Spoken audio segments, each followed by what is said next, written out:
I call this committee to order and move to executive session. Any members who may wish to speak on the bills can do so after the votes. Amendments will be called up in the order of seniority. As agreed to with the ranking member, senators will be permitted to speak on their amendment prior to voting on them. We will begin with opening statements. And I'll say this as well. Obviously, we need to have enough ayes present for us to move forward, so there may be a bit of a lapse in time before we finish the votes. So that is just part of the process of having members on multiple committees who are doing the same thing at the same time. I'll start with my opening statement.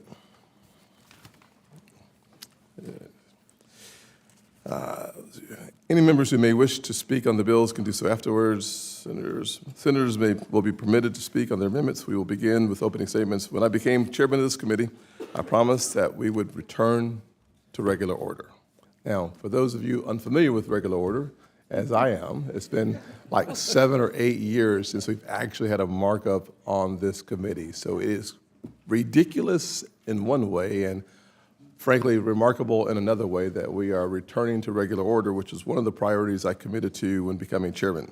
Today's historic markup of the Genius Act and the Firm Act is proof that we are, in fact, delivering on our promises.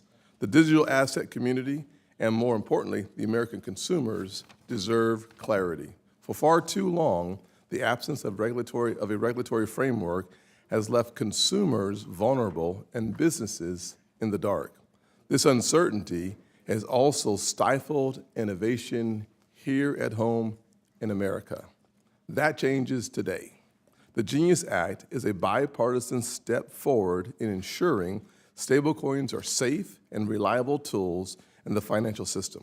The Genius Act establishes common sense rules that require stablecoin issuers to maintain reserves backed one-to-one, comply with anti-money laundering laws, and ultimately protect American consumers while promoting the U.S. dollar's strength in the global economy.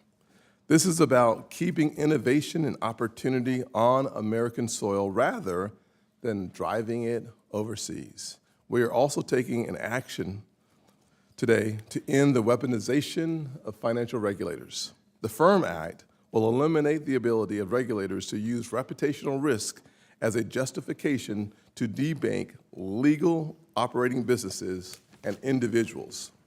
No federal agency should have the power to cut off access to our financial services industry simply because they disapprove of a customer's politics, business, or industry.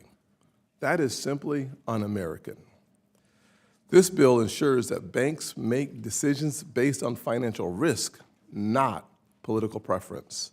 While the Firm Act is the first step, there are other bills, really good bills, that address debanking, including Senator Kramer's Fair Access to Banking Act.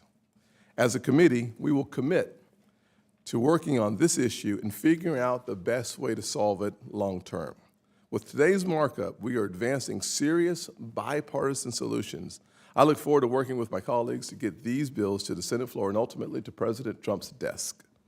Finally, I want to take a second to thank both Senators Hagerty and Lummis for working together on such an important work as the Genius Act. And I'd like to thank your staffs as well. This has been a very, very important process, and the success that we've had comes from a bipartisan coalition that includes Senator Alsobrooks as a co-sponsor of the legislation, working together, not as Republicans or Democrats, but working together as Americans, protecting innovation in the greatest nation on the planet.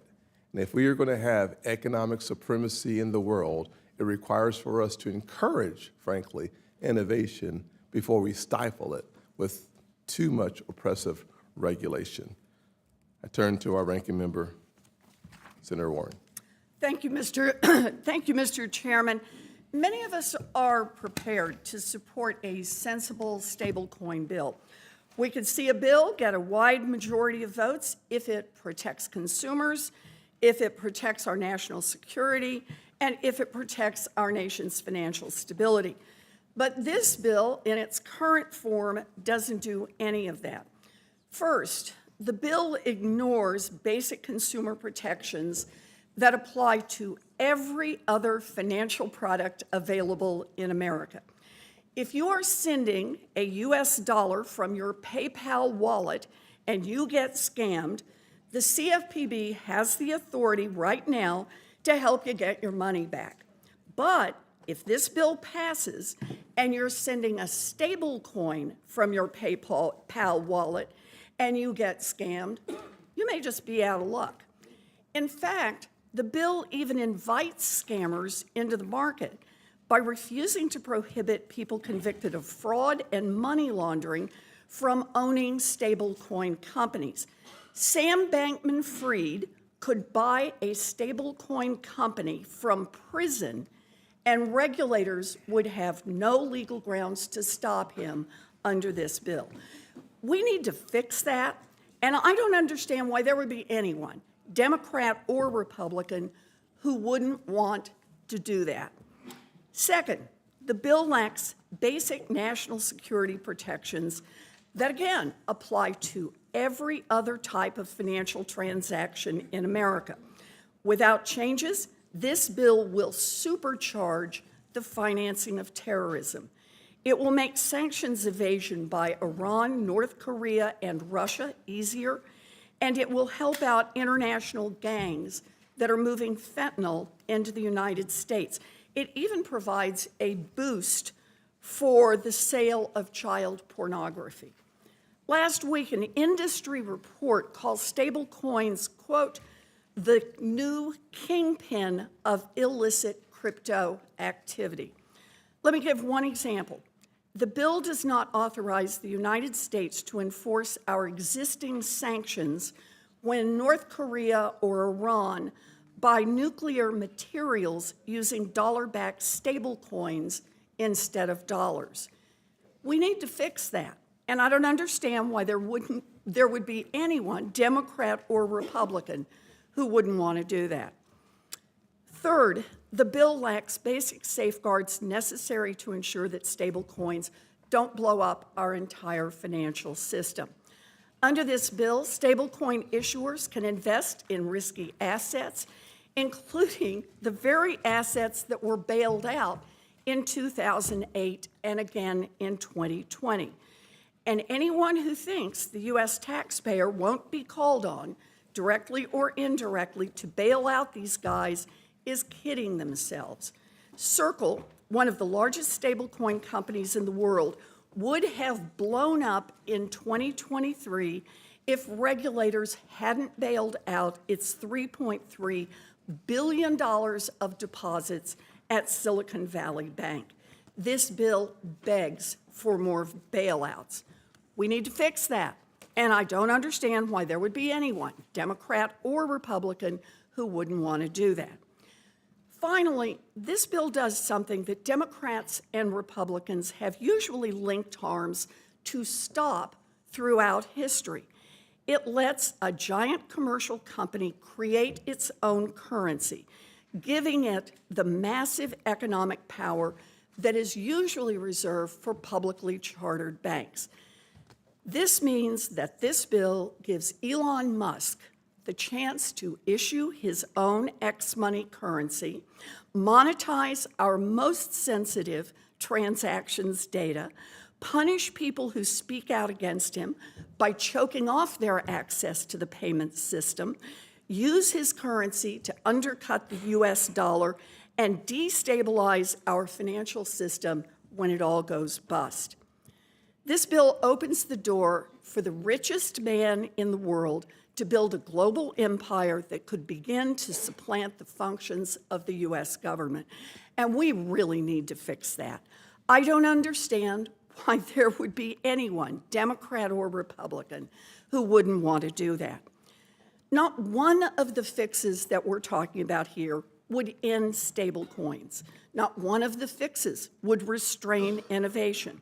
Not one of these fixes would be hard to put in place, because not a single one of these gaps in the bill is necessary to create a reasonable federal regulatory regime for stablecoins. Several of them have been included in earlier bipartisan stablecoin proposals introduced in Congress, and each can be addressed by adopting straightforward amendments that apply the same basic rules in the stablecoin market as we have for every other financial product. Let me be direct. We all know that there are stablecoin issuers making money off facilitating crime and funding Iran and North Korea. We know there are stablecoin issuers making money off cheating consumers. And we're pretty sure that Elon Musk would love to issue his own currency to compete with the US dollar. But we were not sent here to work for North Korea or Iran or Elon Musk or a bunch of scammers. Innovative blockchain companies that want regulatory certainty and a vibrant and innovative marketplace deserve better than we're giving them in this bill, and so do the American people. If we can find compromises on these issues today, I'm prepared to support this bill. If not, I will work to defeat it, because we are not going to get a second chance to do this right. And we will all have to live with the consequences of what we do here today. This committee will also be considering the FIRM Act during today's session. I have deep concerns about this bill as well. I am glad that Republicans and Democrats agree that Congress should be taking steps to address debanking, and I had hoped, Mr. Chairman, that we could have worked together on meaningful legislation to do that. However, the bill we see today would hamstring regulators in their efforts to preserve the safety and soundness of our banking system without addressing the underlying causes of debanking. Republicans and Democrats need to work together to stop unfair customer account closures, but this bill isn't it. Thank you, Mr. Chairman. Thank you. Just be clear on these opening statements are supposed to be about 2 minutes or less. So please stick with that. Senator Hagerty, you are recognized. Thank you, Chairman Scott, and I want to thank you for your leadership in bringing this legislation to the floor. As the world modernizes its payment systems, the United States can't be left behind. Stablecoins can actually play a pivotal role in spurring modernization, whether it's improving transaction efficiency, freeing up working capital, or driving U.S. Treasury demand. The benefits of a clear regulatory framework for stablecoin are immense. I want to acknowledge the hard work of my colleagues on both sides of the aisle who've worked tirelessly on this bill and have consulted with countless industry participants, academic experts, and government stakeholders to put together a truly bipartisan effort. And I want to underscore that the current draft is, in the manager's package that's associated with it that we're going to vote on today, will address the many claims that were lodged by the ranking member today, and they will clarify the fact that many of the claims simply just aren't applicable here. The Genius Act has gained this bipartisan support because it presents common sense rules that protect consumers, promote competition, and foster innovation. It's time we provide the clarity and stability that our country and its innovators so desperately need. Before I conclude, I'd just like to note that Senator Alsobrooks has also raised an adjustment to ensure the proper technical application of consumer protection laws. There are no loopholes created in this bill, and if there are any technical fixes necessary, I look forward to working with Senator Alsobrooks and my colleagues on this committee to address them. I also want to just finally say thank you to my staff, Luke Pettit, John DeGravio, Matt Benoit, and Ethan Finley, to the Banking Committee staff, and to the personal staffs of all of my colleagues here who've worked so hard on this bill. Thanks to all of you very much. Senator Lummis is recognized. Thank you, Mr. Chairman. I'm proud to join you and join Senator Hagerty and Senator Gillibrand and Senator Alsobrooks in bringing the Genius Act and the FIRM Act to a markup today. And I'm really proud of the product that we have before the committee. It's the product of years of policy development and negotiations that were started in 2022 by Senator Hagerty, Senator Gillibrand, Senator Toomey, and myself, and it continues through this process today. This bill promotes responsible financial innovation and protects consumers. It's that simple. This bill also strengthens the dual banking system by creating a strong pathway for both state and federal stablecoin issuers to operate on a level playing field under robust supervision. Wyoming pioneered digital asset legislation in 2018, and I'm proud to say this bill builds upon my state's hard work and success and framework that creates a very fair but highly transparent and regulated process. I look forward to continuing to work with members on a bipartisan basis to improve the bill as it moves along. I want to assure everybody that Machiavelli is not going to get raised from the dead to issue stablecoins so we can destroy our planet with drugs. I mean, this is ridiculous. This is an innovative, important financial product that has safeguards built into the bill. I strongly support it and encourage all to do so. And I, too, want to thank my staff, Chris Land, Connor Brown, and many others who've been working on this bill for years. And Senator Hagerty, thank you. Working with your staff and Senator Gillibrand's staff has been delightful. I yield back. Thank you. Senator Alsobrooks. Thank you so much, Chair Scott, Ranking Member Warren, for your leadership. I am proud of the bipartisan work that Senators Hagerty, Gillibrand, and Lummis and I have been able to accomplish with this piece of legislation, the Genius Act. It is critical that as we address emerging markets, we do so in a way that protects consumers, that drives innovation, and that allows everyone to participate in and benefit from these markets, and that also prioritizes American leadership. I believe that our bill provides an important foundational framework from which to build, and that today we have an opportunity to make positive changes toward our common goal. We've heard some concerns that our revisions to the state preemption language may have unintended consequences, and I'd like to thank Senators Hagerty and Lummis for their commitment to work with us to address these concerns and to do so on the floor.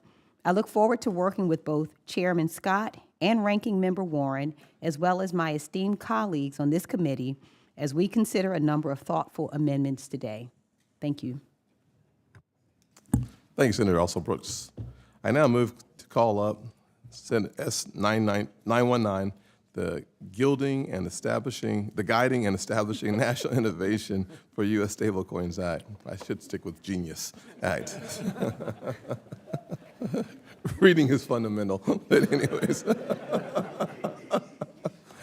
So are my contacts. I ask unanimous consent that we dispense with the reading of all amendments. Senators will find printed copies in front of them, the text of which has already been made available. Is there an objection? Without objection, so ordered. I move to consideration of the manager's package, Scott Amendment 1. This amendment includes a number of bipartisan provisions, including Amendment number 5 by Senators Lummis and Gallego, which clarifies the treatment of payment stablecoins that are not issued by a permitted issuer. Amendment number 16, Senators Gallego and Crapo, which requires regulators to consider the competence, experience, and integrity of key leaders at an applicant's company. Amendment number 36 by Senators Warnock and Britt, which adds language to prohibit the use of deceptive names by a stablecoin issuer. Amendment number 56 by Senators Rounds and Blunt-Rochester, which clarifies the bill's intention to maintain the status quo as it relates to the master account access at the Federal Reserve. Amendment number 65 by Senators Blunt-Rochester and Tillis, which gives customers of stablecoins super priority over other creditors in bankruptcy. Amendment number 79 by Senator Warner, a clarification on the stablecoin reserve requirements, as well as some technical edits. I urge all of my colleagues to support this bipartisan amendment. Would anyone like to speak on this amendment for seconds? Seeing no one, there is no other discussion on the amendment. Then I ask that the amendment be adopted by voice vote. All in favor say aye. Aye. Aye. All opposed? The ayes have it, and the amendment is agreed to. I now call up Warren Amendment number 61. Senator Warren, you're recognized. Thank you, Mr. Chairman. So throughout history, our country's maintained a separation between our system of money and payments on the one side and actual business, commerce, the real economy on the other side. This protects the financial system, it promotes competition, it prevents concentrating too much economic power in the hands of a few giants. Democrats and Republicans have time and time again linked arms to defend this separation. It is under threat now, and Democrats and Republicans should once again come together to preserve it. Under this bill, big tech billionaires like Elon Musk and Mark Zuckerberg and Jeff Bezos could effectively issue their own currencies that compete with the US dollar. Why should that bother us? They could monitor our most sensitive transactions data and use it to fuel even more intrusive advertising and surveillance pricing schemes. They could also wield control over their own currencies to censor adversaries and crush competitors. For years, my Republican colleagues have shared their concerns about companies like Facebook censoring conservative voices and engaging in election interference. Just imagine if these companies are issuing their own currencies. In fact, many of my Republican colleagues did express concern in this very hearing room in 2019 when a Facebook executive testified about the proposed Libra stablecoin project. Senator Kennedy may have said it best when he said, Facebook now wants to control the money supply. What could possibly go wrong? If a big tech company fails, it could force the largest bailout in U.S. history. If it threatened to tear down the payment systems used by billions of people around the world. But my most pressing concern is Elon Musk's attempt to build an empire that rivals the power of most nation states. He has declared his ambition to launch X money. It turns out that's not easy to do. It's tough to build a new currency right now. There are a lot of laws in place to protect consumers if he does it through current law. That is why he is trying to dismantle the CFPB. This is a bill that will give him an open door to be able to issue those Musk money coins all on his own and his own money. I strongly recommend that this committee vote against it. Senator Warren, thank you. I urge my colleagues to... I should say vote in favor of the amendment. Which would vote against it? I didn't say it right. I was trying, I saw the chairman getting itchy. Yes, So I I just was. want to say I was. my amendment would fix, all it does is put the wall back in place that has always been in place between the commercial side of the House and the banking side of the House. Thank And it you, just ma'am. says, puts it back in place. I really urge appreciate people to that. vote yes. Thank you. I urge my colleagues, Sorry. certainly, I urge my colleagues to oppose this amendment. It makes little sense to limit payment stablecoins issuance to just banks. Issuing payment stablecoins is inherently different than banking. First, payment stablecoin issuers are not offering lending or credit products at all. Second, payment stablecoins are backed one-to-one in reserves. Payment stablecoins are just traveler's checks on the blockchain, to make it simple. The traditional concerns underlying banking versus commerce are not present in this framework. The alternative is letting banks dominate the stablecoin space, stifling innovation and allowing no competition in this innovative market. This harms consumers. I urge my colleagues to vote no, and the clerk will call the roll. Mr. Chairman, No? Mr. Crapo. No. Mr. Rounds. No. Mr. Tillis. No. Mr. Kennedy. No. Mr. Hagerty. No. Ms. Lummis. No. Mrs. Britt. No. Mr. Ricketts. No by proxy? Mr. Banks. No. Mr. Kramer. No. Mr. Moreno. No. Mr. McCormick. No. Ms. Warren. Yes. Mr. Reed. Yes. Mr. Warner. Yes. Mr. Van Hollen. Yes. Ms. Cortez Masto. Yes. Ms. Smith. Yes. Mr. Warnock. Yes. Mr. Kim. Yes. Mr. Gallego. Yes. Ms. Blunt Rochester. Yes. Ms. Alsobrooks. Yes. Mr. Chairman, the vote is 13 opposed, 11 in favor. The amendment is not agreed to. We will now call up Warren Amendment 74. I now recognize Senator Warren for 2 minutes. Thank you. I will do my best. Yes, ma'am. I'll start clicking and clacking. Oh, there we go. So this is Amendment 74. Yes, ma'am. Wait a minute. I've got Amendment 76. Forgive me here. Okay, let me just go ahead and do this. I think this is Amendment 76. I apologize, Mr. Chairman. So this is one I can't understand why my Republican colleagues would vote against. This is a check to make sure we're not licensing stablecoin issuers that threaten our national security. I want to drill down on one particular threat. Here we go. I want to make sure that we protect national security when we have stablecoins bills. We've got to make sure this bill does this. It's been widely reported that terrorists, drug traffickers, money launderers, people trying to evade sanctions are using cryptocurrency to facilitate their illicit activities. It is especially true with stablecoins. In recent days, many members of this committee have reviewed classified analysis of the scope of the problem. The industry itself now describes stablecoins as saying they account for more than 60% of all illicit activity in crypto.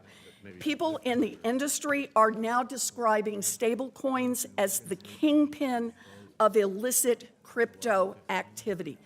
A well-regulated stablecoin regime could help fix this problem. This bill doesn't do that. It makes the problem worse because it makes it easier to use these tokens. Let me be clear. This legislation poses a clear threat to our national security if we don't just put basic safeguards in place. Terrorists, fentanyl traffickers, Iran, North Korea, Russia, child pornographers, all of these adversaries are using stablecoins and will continue to use them. This basic fix should be non-controversial. Regulators should be required at least to look to make sure stablecoin issuers don't have a history of facilitating sanctions evasion, drug traffickers moving fentanyl into our streets, funding weapons programs to North Korea or Iran, or making it easier to distribute child pornography. If they pose that kind of risk, they shouldn't be able to get a license. That's all this bill is about: deny licenses to people who have histories in those areas. I urge a yes vote. Is there a rebuttal? Mr. Chairman, Senator Hagerty? I urge my colleagues to oppose this amendment. I'm going to talk about it in two areas that the ranking member brought up. First, on the classified information that was raised and the issues regarding national security. A classified binder has also been produced, thank you, Mr. Chairman, that demonstrates the need for Genius to go into law so that we can actually disrupt criminal networks. An expansion of the dollar internationally actually affords us new opportunities to disrupt the financing of bad actors. The Genius Act enhances national security by regulating and registering payment stablecoins issuers and ensuring that they comply with law enforcement. The Genius Act will also allow the dollar to grow internationally. That generates long-term demand for U.S. Treasuries, and it's critical for digital technical advancement that we remain a leader in this space. We should lead around the globe. Also, I want to talk to the anti-money laundering provisions. The Genius Act has actually been updated to put more fundamental AML requirements in, classifying payment stablecoin issuers as financial institutions under the Bank Secrecy Act, subjecting them to AML program requirements that include suspicious activity reporting. It mandates that stablecoin issuers maintain the technical ability to freeze and burn wallets that will allow them to ensure compliance with lawful orders, and directs the Financial Crimes Enforcement Network to adopt rules implementing the BSA and AML requirements for payment stablecoins issuers. It actually strengthens Treasury's ability to coordinate sanctions enforcement. I urge my colleagues to vote against this amendment. All right, the clerk will call the roll. Mr. Chairman, No? Mr. Crapo, No by proxy? Mr. Rounds, No by proxy? Mr. Tillis, Mr. Kennedy, No by proxy? Mr. Hagerty, No. Ms. Lummis, Mrs. Britt, No by proxy? Mr. Ricketts, No by proxy? Mr. Banks, Mr. Kramer, Mr. Moreno, No. Mr. McCormick, Ms. Warren, Yes. Mr. Reed, Mr. Warner, Mr. Van Hollen, Ms. Cortez Masto, Ms. Smith, Mr. Warnock. Mr. Kim. Mr. Gallego. Ms. Blunt Rochester. Ms. Alsobrooks. Mr. Chairman, the votes are 13 opposed and 11 in favor. This amendment is not agreed to. I call up Warren 76. Senator Warren? Thank you, Mr. Chairman. So I just want to remind everyone, what the previous one was about is just who gets access to these things, who gets to issue them, and looking into the backgrounds of the people who do it. So if you're a drug trafficker, you probably shouldn't be able to do this. I can't understand why my Republican colleagues would vote against that, but that's where we are. So I want to drill down on one particular threat. As every member of this committee knows, drug overdose deaths have devastated communities across the country in recent years. Republicans and Democrats agree it is a crisis. We work together to address it. So let me see if we can just agree on a narrow fix to improve the bill, at least to make it sure that it doesn't make it easier for cartels to get fentanyl and other drugs into our communities. This amendment would require regulators to make sure that stablecoin issuers don't have a history of facilitating fentanyl and other drug trafficking, and to revoke a license if they're found to engage in that activity or other financial crimes. Every member of the committee should vote for this amendment. Without it, the committee is basically saying drug trafficking using stablecoins is just not my problem. If this bill puts more money and makes it easier for fentanyl traffickers to be able to move the money around so they can get more fentanyl into our communities, that's a problem. We can stitch that loophole up. It's highly specific, and the only people we're hurting here are the fentanyl traffickers. I urge a yes vote. Is there a rebuttal? Mr. Chairman, Senator Hagerty? for many of the reasons that I mentioned in our last exchange, I encourage my colleagues to oppose this amendment. Senator Kim's amendment that we have discussed, I look forward to working with him on the floor to address some of the concerns that were raised here. In every respect, the Genius Act actually updates and includes more fulsome anti-money laundering requirements, increases law enforcement's capacity to deal with problems, and I encourage, again, my colleagues to oppose this amendment. Thank you. The clerk will call the roll. Mr. Chairman. No? Mr. Crapo. Mr. Rounds. No by proxy? Mr. Tillis. Mr. Kennedy. No by proxy? Mr. Hagerty. No. Ms. Lummis. Mrs. Brett. No by proxy? Mr. Ricketts. No by proxy? Mr. Banks. Mr. Kramer. Mr. Moreno. No. Mr. McCormick. No by proxy? Ms. Warren. Yes. Mr. Reed. Mr. Warner. Mr. Van Hollen. Ms. Cortez Masto. Ms. Smith. Mr. Warnock. Mr. Kim. Mr. Gallego. Ms. Blunt Rochester. Ms. Alsobrooks. Mr. Chairman, the vote is 13 opposed and 11 in favor. The amendment is not agreed to. I call up Warren Amendment 78. Thank you, Mr. Chairman. I'm going to try one more time. I understand, as Senator Hagerty says, there are some anti-money laundering provisions here. Part of the point of a markup is to put up the other possibilities where there may be things that aren't yet covered. I know every one of us on this committee opposes the spread of child pornography. According to one of the leading nonprofits working to eliminate child porn online, crypto is, quote, the dominant choice for buyers and sellers of commercial child sexual abuse content. Putting aside terrorist funding, North Korea and Iran, and drug trafficking, my Republican colleagues have already voted against requiring regulators just to make sure they're not licensing stablecoin issuers that contribute to those national security risks. We should at least be able to agree on checking whether an issuer has a history or poses a risk of facilitating the transfer of child pornography. Surely we agree on keeping our children safe and making certain that we are not facilitating sexual abuse.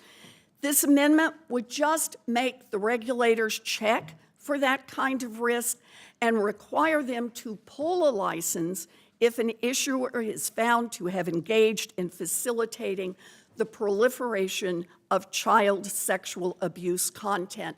The current bill does not permit that. Without it, the committee would be saying that child pornography is not my problem if it puts more money into the hands of these child pornographers. Again, this is just a common sense amendment and says we have some generic provisions on anti-money laundering, but can we at least look at the people who are issuing these coins and try to keep the child pornographers out? Thank you, Mr. I urge a yes vote. Mr. Chairman, Senator Hagerty? I want to thank the ranking member for her concerns, but I'm going to encourage my colleagues to oppose this amendment. The Genius Act actually addresses the concerns underlying the amendment raised by Senator Warren. The bill requires regulators to consider the integrity of the officers and directors, among others, when considering applications for permitted payment stablecoin licenses. The bill also allows regulators to establish additional factors that can also be considered when evaluating applications. Requiring the D&I to evaluate each application is therefore not necessary and would only cause delay. I encourage my colleagues to oppose this amendment. Thank you. Clerk will call the roll. Mr. Chairman, No? Mr. Crapo, No by proxy? Mr. Rounds, No by proxy? Mr. Tillis, Mr. Kennedy, No by proxy? Mr. Hagerty, No. Ms. Lummis, Mrs. Britt, No by proxy? Mr. Ricketts, No by proxy? Mr. Banks, No by proxy? Mr. Kramer, Mr. Moreno, No. Mr. McCormick, No by proxy? Ms. Warren, Yes. Mr. Reed, Mr. Warner, Mr. Van Hollen, Ms. Cortez Masto, Ms. Smith, Mr. Warnock, Mr. Kim, Mr. Gallego, Ms. Blunt Rochester, Ms. Alsobrooks. Mr. Chairman, the vote is 13 opposed and 11 in favor. The amendment is not agreed to. We call up Amendment 42 by Senator Warren. Senator Warren, you are now recognized. Thank you, Mr. Chairman. I have to say, I just don't understand this. These are not hard fixes. They're not going to slow down the bill. They're not going to slow down innovation. Who are we trying to protect? The child pornographers and Iran and North Korea? So let me turn to another problem we've got here. The Genius Act puts the stability of our financial system at risk. And I am deeply worried that, yet again, the public is going to be asked to bail out stablecoin issuers when they go belly up. The bill permits stablecoin issuers to invest in assets that are too risky. It ties regulators' hands in prescribing financial stability safeguards. And stablecoin holders are not insured. So they have an incentive to do a run on the bank and redeem their coins if they worry about what's happening at the issuer. As stablecoin issuers rush to meet redemptions and sell off their assets at fire sale prices, regulators will once again step in to stop the bleeding. We've seen this story before where a new type of shadow bank is created without appropriate safeguards. We bailed out money market funds and other short-term funding markets in 2008 and again in 2020. We bailed out a stablecoin company in 2023 that had $3.3 billion in deposits at Silicon Valley Bank. We will bail out the stablecoin industry the next time the financial system is under duress. If we will not fix those problems with this bill, then we need to at least protect taxpayers and impose market discipline by banning bailouts of this industry. My amendment would prohibit taxpayers and the government from bailing out stablecoin issuers using the Federal Reserve's emergency lending facilities or the Treasury Department's Exchange Stabilization Fund, two common banking bailout strategies. If we can't say that these guys aren't going to get a bailout, then in effect, we're saying, yep, go out there, get your profits, and when things go wrong, come back, and at least somebody here is willing to have the American taxpayer on the line to bail them out. Thank you, Mr. Chairman. I urge a yes vote. We'll have a rebuttal in just a second here from Senator Hagerty. I will say, however, that we are not going to be able to vote without a quorum, and we are now down to 12 as opposed to the 13 that we need. So I look forward to hearing the rebuttal. However, strike my comments. I look forward to the rebuttal. Thank you, Mr. Chairman. And I'm going to urge my colleagues to oppose this amendment. The concerns that were raised by Senator Warren are actually addressed by this bill. If you think about how previous stablecoin issuers actually failed, it's because they held risky assets, and it was because they hid the composition of their reserves. The Genius Act actually solves these problems by ensuring that stablecoins are always backed one-to-one with highly liquid reserves that are published and that are examined on a monthly basis. The amendment, therefore, isn't necessary to improve the bill, and I urge my colleagues to oppose it. Thank you. Thank you, Senator Rochester, for coming back. Appreciate you were hustling. Thank you. The clerk will call the roll. Mr. Chairman, No? Mr. Crapo, No by proxy? Mr. Rounds, No by proxy? Mr. Tillis, No by proxy? Mr. Kennedy, No by proxy? Mr. Hagerty, No. Ms. Lummis, Mrs. Britt, No by proxy? Mr. Ricketts, No by proxy? Mr. Banks, No by proxy? Mr. Kramer, Mr. Moreno, No by proxy? Mr. McCormick, No by proxy? Ms. Warren, Yes. Mr. Reed, Mr. Warner, Mr. Van Hollen, Ms. Cortez Masto, Ms. Smith, Mr. Warnock, Yes by proxy. Mr. Kim, Yes by proxy.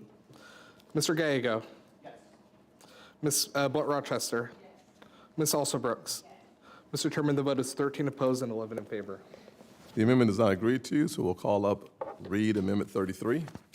Thank you very much, Mr. Chairman. My amendment addresses the issue that Senator Warren raised, but in a different way. My amendment would narrow the list of permitted investments for stablecoin issuers to ultra-safe assets, specifically cash, insured bank deposits, and short-term treasury bills. The whole point of stablecoins is that they're pegged to the dollar. There's an implicit guarantee that the dollar's worth of stablecoin can be redeemed for an actual dollar at any time. But that might not work unless the assets are really the most liquid and the most secure. The basic bill allows stablecoin issuers to invest customer funds in potentially risky instruments, including repos with unregulated hedge funds, uninsured deposits, or any other liquid asset that is approved by a federal or state regulator. We have proof already, as Senator Warren referred to. In 2008, Reserve Primary Fund, that was a money market sitting on AAA Lehman Brothers debt, which everyone thought was entirely secure. Of course, the debt crashed. We ended up bailing out the money market industry to the tune of $2.7 trillion. We don't want to do that for the industry, the crypto industry. More recently, the stablecoin issuer Circle relied on over $3.3 billion of uninsured deposits at Silicon Valley Bank to back its stablecoin. When the bank failed, we had to step in once again and bail out this entity. So my amendment helps to ensure that this will not happen again, that it will protect customers, taxpayers, stablecoin issuers, and the financial system. I would urge passage and ask for the ayes and nays. Thank you, Senator Reed. Senator Mr. Chairman, Lummis. I urge my colleagues to oppose this amendment. It restricts unnecessarily the reserve options for stablecoin issuers, and it would make stablecoin issuance not economically viable. Because it would effectively make it difficult, if not impossible, for stablecoin issuers to issue what is essentially traveler's checks in digital form, I urge us to oppose this amendment. Clerk will call the roll. Mr. Chairman, No? Mr. Crapo, No by proxy? Mr. Rounds, No by proxy? Mr. Tillis, No by proxy? Mr. Kennedy, No by proxy? Mr. Hagerty, No. Ms. Lummis, Mrs. Britt, No by proxy? Mr. Ricketts, No by proxy? Mr. Banks, No by proxy? Mr. Kramer, Mr. Moreno, No by proxy? Mr. McCormick, No by proxy? Ms. Warren, Yes. Mr. Reed, Yes? Mr. Warner. Yes. Mr. Van Hollen. Yes. Ms. Cortez Masto. Yes. Ms. Smith. Yes. Mr. Warnock. Yes by proxy. Mr. Kim. Yes by proxy. Mr. Gallego. Yes. Ms. Blunt Rochester. Yes. Ms. Alsobrooks. Yes. Mr. Chairman, the vote is 13 opposed and 11 in favor. The amendment is not agreed to. I call up Reed 31. Thank you, Mr. Chairman. The base bill would require any stablecoin company that has issued $50 billion or more in stablecoins to undergo an independent audit, and that threshold is absurdly high, I believe. Indeed, the $50 billion threshold in this bill would only require a single stablecoin issuer, Circle, to get an annual audit. I propose lowering the threshold in order to align with the bill's other provisions, which require issuers of $10 billion or more of stablecoins to be subject to federal oversight. The principle is simple. If you're large enough to merit federal oversight under this bill, you are also large enough to get an audit. In fact, I think it's remarkable because we spend so much time arguing here how the Department of Defense can't get an audit, and it's so horrible and terrible, et cetera, and yet we're giving a free ride to these companies. I want to remind my colleagues that all banks, regardless of their size, are fully audited. There are literally thousands of banks with less than $10 billion of assets that are able to get audits, and it should not be a problem at all for these issuers. It's a very basic consumer and investor protection. It's indeed the bare minimum. I would ask for the yea vote and ask for the yeas and nays. Mr. Chairman, Senator Lummis. I urge my colleagues to oppose this amendment. The bill requires larger issuers to prepare financial statements that are audited by a registered public accounting firm on a regular basis. Even issuers who are not subject to the bill's audit requirements or the audit requirements of a publicly traded company are required to publish and certify the accuracy of their reserves on a monthly basis. These provisions strike the right balance between consumer protection and transparency without imposing duplicative and costly requirements that discourage innovation and entry into the market. So I urge my colleagues to oppose this amendment. Thank you, Senator Lummis. We are short one for our necessary quorum to continue voting. At this point, I suggest that perhaps we have an opportunity to hear from Senator either Cortez Masto or Van Hollen on some of your upcoming amendments, if you would like to talk about them, which will save us time in the future as well. Sure. Mr. Chairman, mine is relatively straightforward, and so I will be brief. It adds... Oh, you don't have to be brief at this time. Well, that's all right. And then I'm out of here, Mr. Chairman. It adds to the annual financial disclosure reports provided by senators and members of Congress, the additional requirement that we disclose financial interests in payment stablecoin issuers. So it's a pretty straightforward public disclosure transparency amendment. I would hope that the majority would accept it. Thank you, sir. I appreciate that. Senator Smith or Cortez Masto, either one of you would like to speak on your upcoming amendment? Yes, I will, but Mr. Chairman, out of all due respect to you, and I have a lot of respect, this is not regular order. No. Not only does it seem like we're taking the time to talk about our amendments, but there's no debate, and there's some very good amendments here, by the way, and I'm hopeful that we have a good product coming out of here, but it is the Democrats now holding the quorum here instead of the Republicans. And we've just lost the quorum. Here's my concern. This is a great starting product.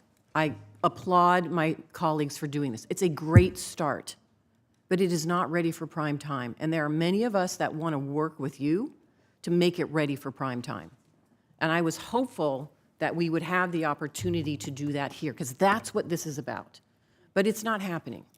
And I'm frustrated because I know there are some good players out there that want a good, strong legislation, that we can bring them together.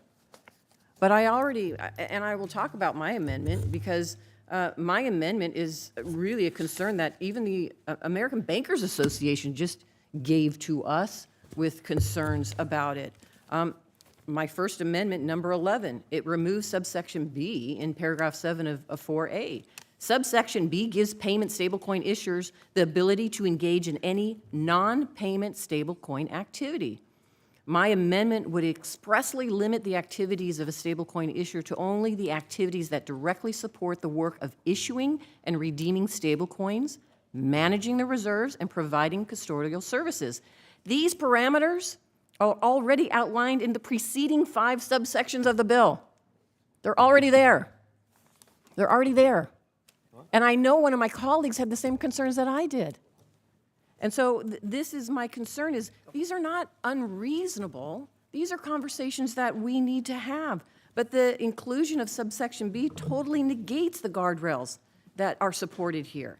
And so there are many that want to provide a good product at the end of the day, but it looks like to me the die is already cast. You get what you get. Tether gets to decide what's in this regulation and what isn't. And the good players that are out there that want to work with all of us in a good, strong, bipartisan legislation, we're not going to have it. And so that's my frustration. And I have so much respect for you and my colleagues, because this is a great start, but it's not a great start to really getting a good product at the end of the day and bringing all the stakeholders together. Thank you very much, Senator Cortez Masto. Let me just say this. When I became chairman of this committee, I was transparent about my intention to return to regular order. I'm here to legislate for the American people, and we've been working nights, days, weekends in order to get this accomplished. Anyone who doesn't know where the stablecoin legislation lie is not on me or this committee. Frankly, we've had a number of conversations, and frankly, I started off with bipartisan amendments because, frankly, there has been an engagement on both sides of this aisle. The one thing you can't say on both sides of this dais, I should say, one thing you can't say about this process is that it lacks transparency, or that you haven't had an opportunity to engage in the debate. This is a part of the process of debate, and frankly, I will say that while I have not agreed to any of the amendments, the challenge that we have is not whether or not we agree to the amendments, it's whether or not you have an opportunity to share your frustrations, your concerns, and frankly, to redirect the process. I am thankful that we've had an opportunity to do so. I'm thankful that we've had an opportunity to do it in public. I'm thankful that we have Senator Cortez Masto as a part of this committee, and frankly, you bring a lot of weight and so you soberness to our committee, and that has been a blessing to all of us who want to get a finished product, whether we're talking about the Firm Act, stablecoins, or other pieces of legislation going forward. And thank you, Mr. Chairman. And so, and based on that, and excuse me to the ranking member, but here's my hope, and I would hope, and this is my offer to my colleagues that wrote this, because you did an incredible job. I would hope that you would remain open to still include provisions that we can agree on together that are going to approve this bill based on what we're still hearing from folks in the industry who want to be a part of this. If you're willing to do that, that would make me really feel much better about today's process, which looks like clearly it's already been set in stone. But if I'm hoping you're open, even after today's hearing, to improve this and willing to take amendments if we can come to a reasonable agreement and keep an open mind, so that at the final product, when we go to the floor, if it comes to the floor for a Senate vote, that we have an improved product. Would you be willing to do that? Mr. Chairman. Senator Hagerty. I'd just like to highlight the fact that Senator Lummis chaired a bipartisan subcommittee hearing, working session on this bill. We had a robust discussion in that regard. Our staff have been working night and day on this. The discussion draft has been out since last October on this bill, and we have benefited, I think, from a very robust bipartisan process. I appreciate the input from all of our colleagues on both sides of the aisle. We're going to continue to work to improve this. I've already acknowledged my willingness to do that here today, to the extent that there are additional technical corrections, or in many cases, valid issues are being raised that I think are far more appropriate for a market structure piece of legislation, and I'm more than willing to work with my colleagues on that market structure piece, but that should come next in order. Thank you. Senator Warren? So I share Senator Cortez Masto's concerns, and I think the concerns of all of us who are still here. Most of the Republicans have left, and it's hard to have a discussion about our amendments if there isn't anyone here to discuss them with, or if the number of people it takes to be able to try to persuade why we might need some changes. I appreciate the hard work that you've done. I didn't get to see a draft of this until Monday night, and then see the amended draft until this morning. The process, regular order, which I commend the chair for his commitment to trying to get us back to regular order and a process that works, is exactly this. My only other experience is in the Senate Armed Services Committee, where we routinely say, I've got an idea for an amendment. People put it out there, they talk about it, they say, well, I think that's a bad idea, and here's 6 reasons why I think it's a bad idea. Somebody else says it's a good idea. I think it's fair to say we don't vote party line. We vote trying to work through, because these are big and important questions. This feels like a show trial here, that we get up and we read our little part about each of the amendments, and the Republicans, clearly, a majority of Republicans have already decided their vote without even hearing anyone make an argument for why this might be an amendment that would be appropriate for this bill. The second thing I want to say is exactly what Senator Cortez Masto said, and that is, there is a bill to be done that could get wide support in the United States Senate. That bill is possible. This is not a case of, no, what we're all trying to do is figure out how to blow the thing up. There are people who want to support this, but there are also legitimate concerns. You have given us a strong base, but I've got an amendment here that's raised by the community bankers. Are we really not going to have a discussion about what it means to issue stable coins and what the impact will be on community bankers? Senator Cortez Masto has one from the American Bankers Association. So we don't have a quorum. Yep. We don't have a discussion. I recommend here, Mr. Chairman, that we suspend these proceedings till we can come back together and actually have a discussion in regular order, as I know you are so deeply committed to. Well, thankfully, my script here says let's recess until 11:15, so I'm glad that you and I are already on the same page as I've just written that down. However, I will say before I recess the committee until 11:15 to give us all a chance to go vote, I'm thankful that the process is what it is. The process is messy. Markups are messy. The fact of the matter is we have an opportunity to read the amendments before we come to the committee. If the first time you read the amendment is during the committee, that's on you, not on me. I think we both, on both sides of this dais, care about the underlying issue. And frankly, the American people care more about the underlying issue. So let's not pretend that this is the first time you've had an opportunity to do this, or that this is the only way it's being done in the Senate Banking Committee. Frankly, this is the way that it's happened throughout all of Congress, the 15 years I've been here. The one thing that hasn't happened until right now is an actual markup. Because for years in the minority, there was not a single markup that I participated in, because there was not a single markup that we brought to the table. So perhaps the problem that we face today is that we've forgotten what this process feels like, looks like, and it is messy. We all serve on multiple committees at the exact same time. We're gonna have to get used to being uncomfortable with progress. This is what it looks like. And with that, we will recess until 11:15 after the floor votes.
The committee will come to order. We will resume the executive session and move directly to a vote on Reed Amendment 31.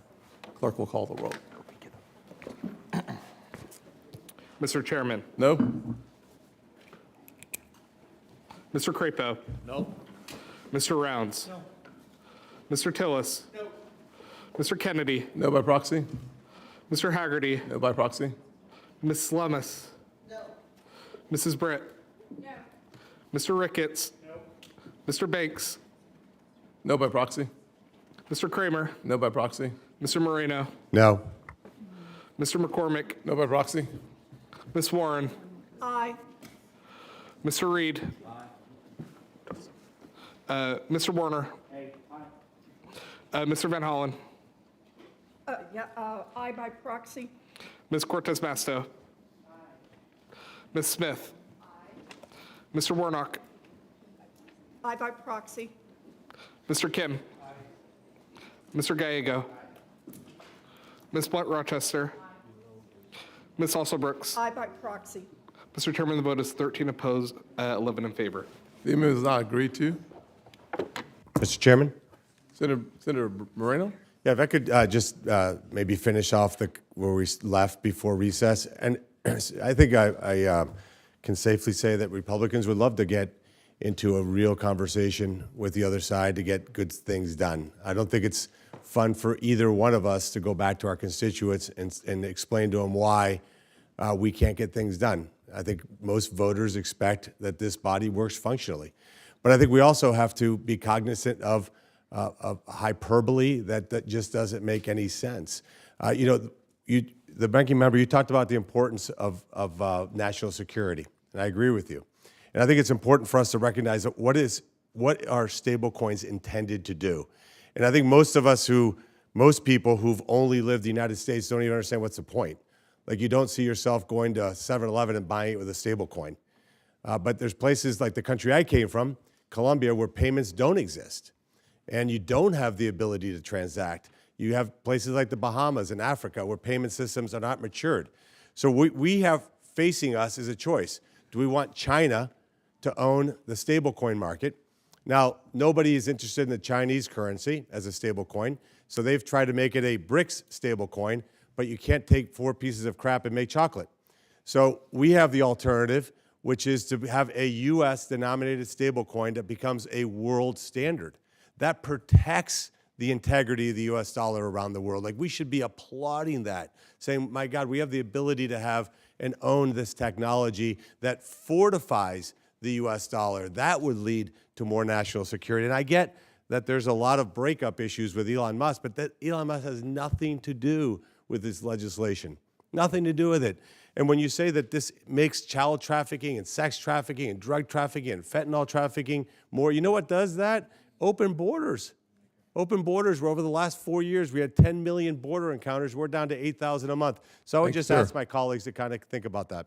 Thank you, sir. We're going to go to amendment number 11. So, wait a minute. If we're going to have discussion, can we have discussion on both sides here? You can have 2 minutes, certainly. Okay, before we talk about hyperbole, can we just look at what the industry itself says when they say that 60% of the financing that's going through for these child pornographers and drug traffickers for Iran and North Korea are coming through stablecoin?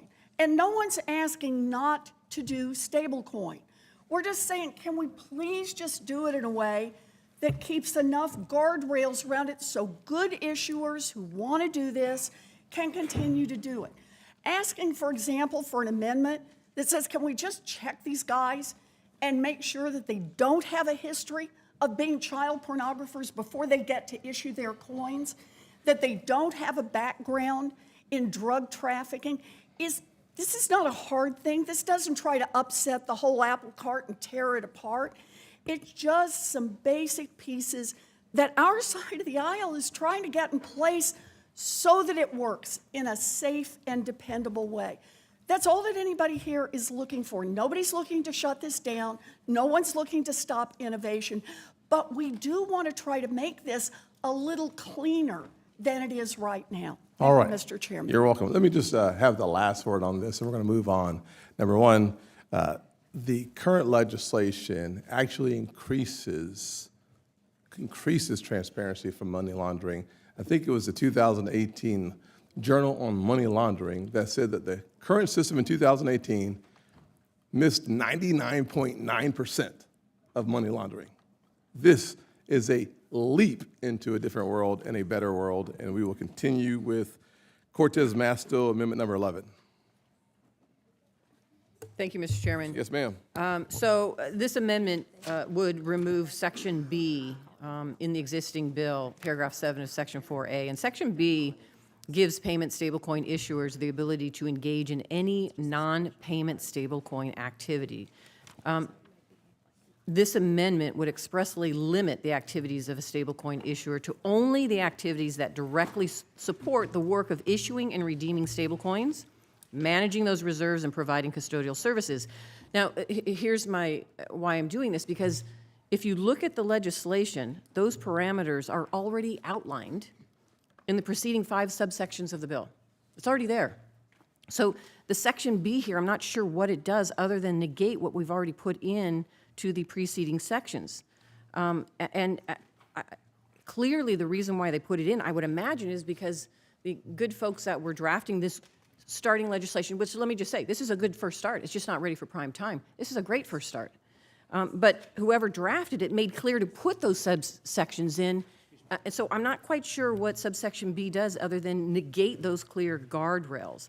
And I would like to submit to the record the American Bankers Association letter. I think we all received it, which clearly spells out some of those concerns that I have highlighted with Section B. And my concern is that stablecoin issuer is permitted to have a complex business with financial activities far beyond the scope of what they are registered for. I think we've made it very clear in the legislation, if you're going to register as a stablecoin issuer, do that alone. That's what this is about. We're setting the guardrails, we're setting the parameters, so let's start there. And if we have to open the door, then let's have a further conversation around it. But we've already set the guardrails, and it's a good starting point. So I would ask my colleagues to join me in supporting this amendment. Mr. Chairman, Senator Lummis. I urge my colleagues to oppose this amendment. The Act already carefully limits the activities of permitted payment stablecoin issuers in ways that ensure consumer protection. And that's what we need to be balancing here, is consumer protection and permitted activities by stablecoin issuers. So efforts to further limit the activities of permitted payment stablecoin issuers will discourage potential issuers from entering the market. Now, one of the things that this market brings as an unintended but happy consequence is that stablecoin issuers are purchasing U.S. Treasuries in tremendous amounts to make them the 100% hard asset-backed asset of stablecoins. This creates a massive new market for U.S. Treasuries that will help further keep the United States dollar the world reserve currency. So this new market for what we think is one of the most stable assets in the world, U.S. Treasuries, is something we should be encouraging. Now, the way the bill's currently written, it does limit the activities of permitted payment stablecoin issuers to ensure consumer protection. I think Senator Hagerty has hit the sweet spot on this. We don't want to harm consumers or the markets for U.S. Treasuries by limiting its potential. Mr. Chairman, I urge opposition to the amendment. The clerk will call the roll.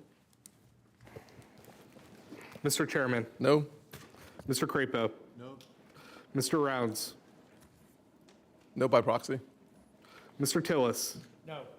Mr. Kennedy. No. Mr. Hagerty. No. Ms. Lummis. No. Mrs. Britt. No. Mr. Ricketts. No by proxy? Mr. Banks. No. Mr. Kramer. No by proxy? Mr. Moreno. No. Mr. McCormick. No by proxy? Ms. Warren. Yes. Mr. Reed? Yes. Mr. Warner? Yes. Mr. Van Hollen? Yes. Ms. Cortez Masto? Yes. Ms. Smith? Yes. Mr. Warnock? Yes. Mr. Kim? Yes. Mr. Gallego? Yes. Ms. Blunt Rochester? Yes. Ms. Alsobrooks? Yes, by proxy. Mr. Chairman, the vote is 13 opposed, 11 in favor. The amendment is not agreed to. We'll call up Cortez Masto, amendment number 12. Thank you, Mr. Chair. Yes, ma'am. This is in addition to Section 8. My amendment is it's very easy. It gives the Secret Service the authority they need to better deter and detect money laundering, drug trafficking, terrorist financing, and other thefts and fraud facilitated through unlicensed money transmitting businesses. Currently, the way the bill was written, Secret Service has no authority to go after illegal online platforms facilitating the buying and selling of stablecoins or other cryptocurrencies. This amendment is just very simple. It gives and provides the Secret Service with the tools they need to go and eradicate that criminal activity, and I would ask my colleagues to support it. Mr. Chairman, Senator Hagerty. I'm going to urge my colleagues to oppose this amendment. This amendment expands the Secret Service's investigative authorities. I believe that would be much better suited for a separate discussion on financial crime. It's not related to stablecoins in the Genius Act, and that's why I'm going to urge my colleagues to vote against it. Thank you. The clerk will call the roll. Mr. Chairman? No? Mr. Crapo? No. Mr. Rounds? No by proxy. Mr. Tillis? No. Mr. Kennedy? No. Mr. Hagerty? No. Ms. Lummis? No. Mrs. Britt? No. Mr. Ricketts? No by proxy. Mr. Banks? No. Mr. Kramer? No by proxy. Mr. Moreno? No. Mr. McCormick? No by proxy. Ms. Warren? Yes, Mr. Reed? Yes. Mr. Warner? Yes. Mr. Van Hollen? Yes. Ms. Cortez Masto? Yes. Ms. Smith? Yes. Mr. Warnock? Yes. Mr. Kim? Yes. Mr. Gallego? Yes. Ms. Blunt Rochester? Yes. Ms. Alsobrooks? oh, yes, by proxy. Mr. Chairman, the vote is 13 opposed and 11 in favor. The amendment is not agreed to. I call up Smith Amendment number 53. Thank you, Mr. Chair. So I'm offering Smith Amendment number 53. This is, I think, a simple amendment. What this amendment would do, colleagues, is to say that federal and state payment stablecoin regulators, so the regulators would develop standards to make sure that consumers can quickly and easily redeem their stablecoins for the base value. I appreciate that this legislation requires stablecoin issuers to publish their policies about what those redemption standards would be, but that just concerns me, colleagues, that doesn't go far enough. That it just makes sense that we would have kind of a base level of standards set for how quickly you can get your stablecoin redeemed, like how will the value of your redemption be established. And of course, I realize that most of the time this probably wouldn't be an issue, but we also know that there is volatility in digital asset markets, and there could be a run on withdrawals, and then consumers are there trying to figure out how to redeem their stablecoin. And all my amendment would do is to ensure that those trying to redeem their stablecoins would have basic protections in place without a bunch of delays or fees. So this is a simple addition, I think. I think it would go a long way towards promoting consumer confidence and fairness in stablecoin. And I ask my colleagues for their questions or their support for this amendment. Mr. Chairman, Senator Hagerty. I'm going to urge my colleagues to oppose this amendment. The amendment is already addressed in the bill. The Genius Act creates requirements for issuing payment stablecoins, which include establishing procedures for timely redemptions of outstanding payment stablecoins. The amendment that's been proposed is simply too prescriptive, and it can actually undermine the efforts of regulators to establish redemption procedures. So therefore, I'm going to urge my colleagues to oppose this amendment. Thank you. Clerk will call the roll. Mr. Chairman? No?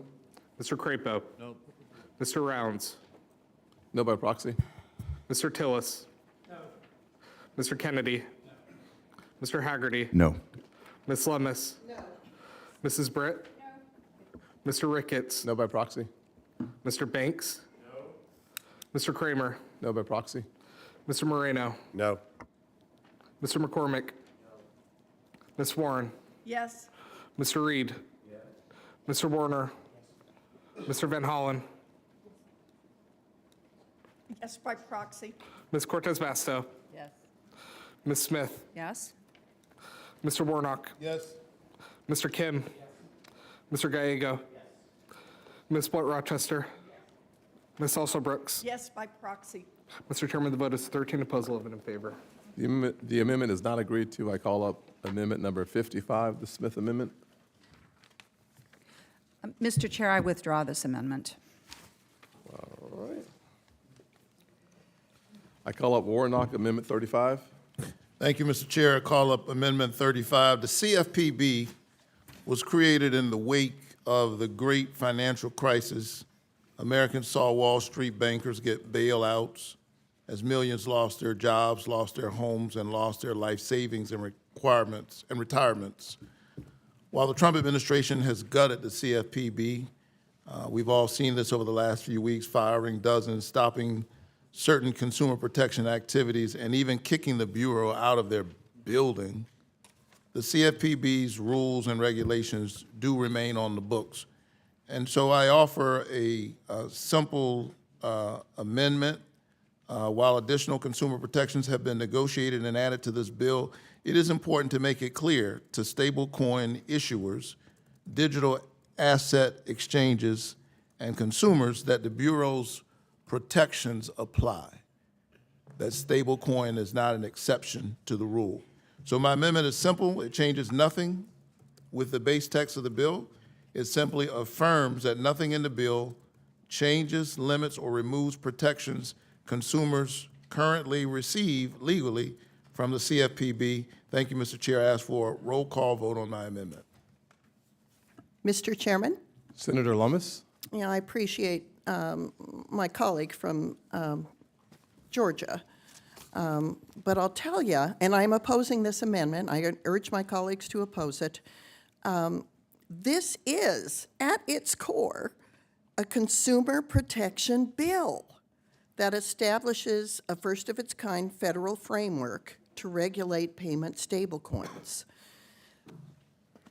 The Consumer Financial Protection Bureau's scope is already outlined in statute, so if this fits, they will have authority. If it doesn't fit, this bill will have authority. So this amendment just invites regulatory overreach, in my opinion, and it doesn't increase consumer protection. For that reason, I encourage us to oppose this amendment.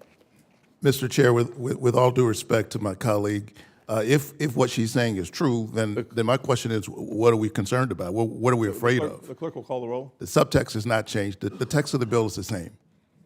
Why won't we affirm what you just said? Clerk will call the roll. Mr. Chairman, No? Mr. Crapo. No. Mr. Rounds, No by proxy? Mr. Tillis. No. Mr. Kennedy. No. Mr. Hagerty. No. Ms. Lummis. No. Mrs. Britt. No. Mr. Ricketts. No. Mr. Banks. Mr. Kramer. No by proxy? Mr. Moreno. No. Mr. McCormick. Ms. Warren. Yes. Mr. Reed. Mr. Warner. Mr. Van Hollen. Yes, by proxy. Ms. Cortez Masto. Yes. Ms. Smith. Yes. Mr. Warnock. Yes. Mr. Kim. Yes. Mr. Gallego. Ms. Blunt Rochester. I love it.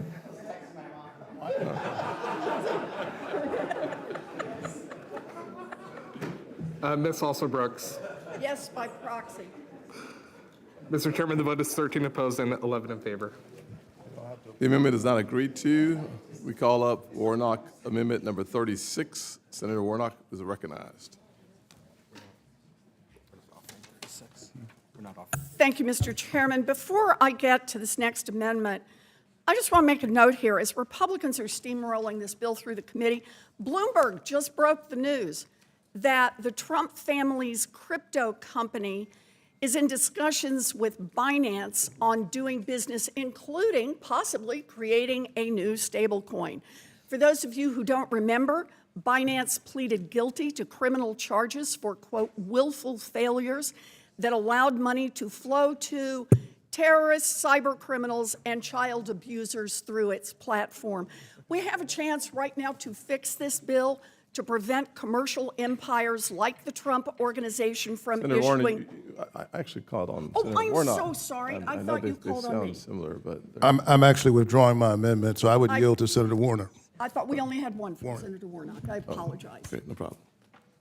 Am I up next? Actually, it was Kim. Okay. Yeah, I we'll get to you though. apologize. We're I coming. apologize. Senator Kim, your amendment number Yeah. 38. Thank you. I would like to introduce the Kim Amendment 38, although I'm not asking for a vote. I must express my deep concern with the evidence showing that cryptocurrencies, particularly stablecoin, have been utilized by numerous bad actors, including by drug cartels, foreign terrorist organizations, to finance their illicit activities. There needs to be deterrence under law to ensure that stablecoin issuers do not engage in any activities that would facilitate funds to any such cartels or foreign terrorist organizations. I'm pleased to see that the additions added to this bill since its initial introduction with respect to the illicit finance provisions, but more needs to be done to help counter bad actors. Congress, all of us, overwhelmingly supported designating cartels as foreign terrorist organizations. We have to make sure that we are not making decisions that could strengthen them and other foreign terrorist organizations and building up their strength and helping them evade sanctions. One critical way to deter such illicit activities is to require annual certifications by the issuers.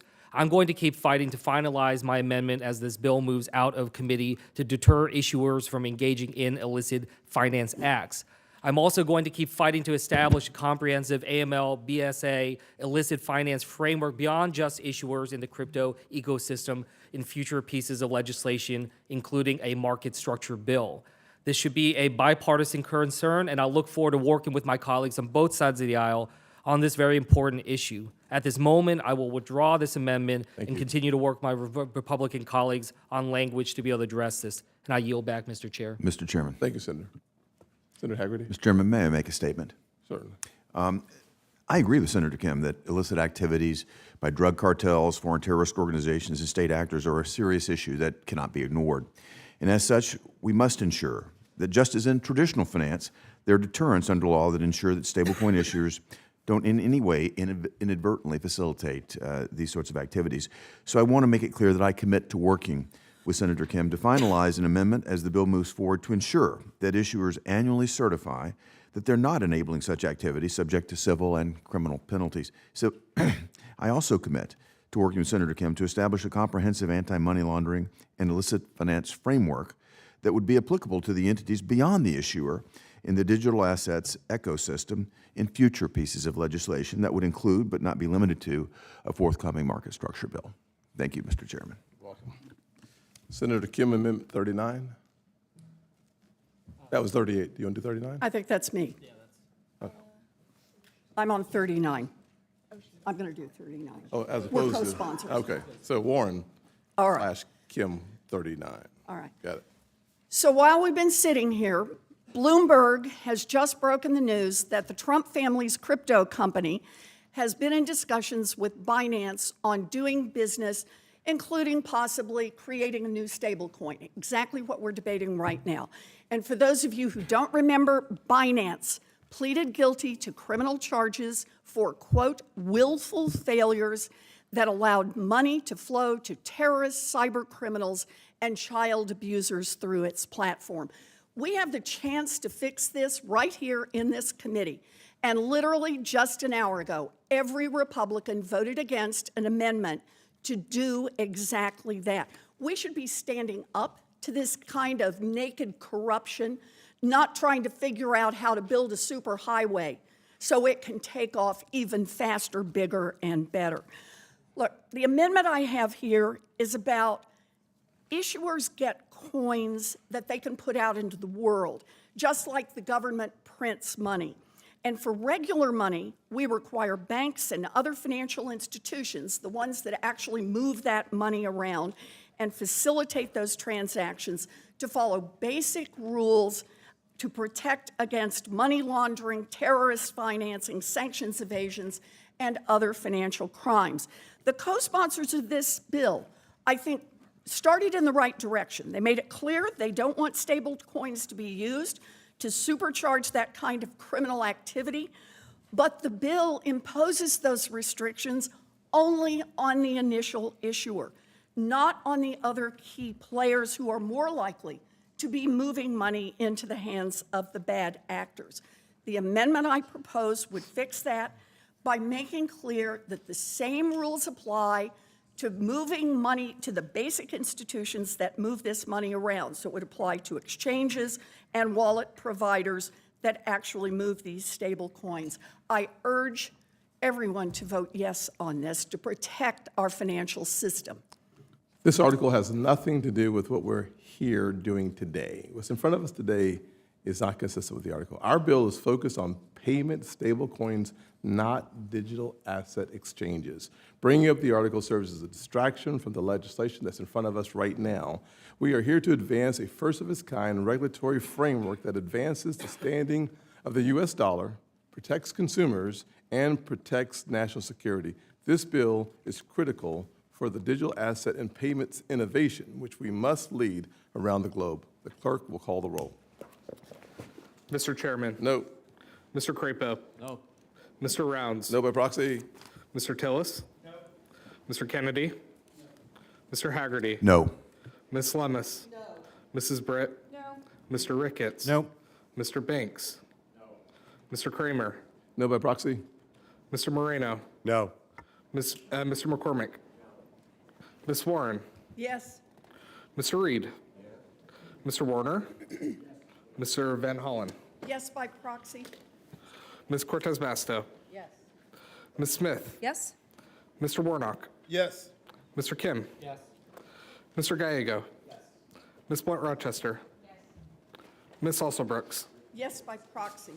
Mr. Chairman, the vote is 13 opposed and 11 in favor. The amendment is not agreed to. I call up Blunt Rochester Amendment number 66. Senator Blunt Rochester. Thank you, Chairman Scott. I'd like to call up and withdraw Amendment number 66. I appreciate the willingness of my colleagues to improve the bill in a bipartisan manner.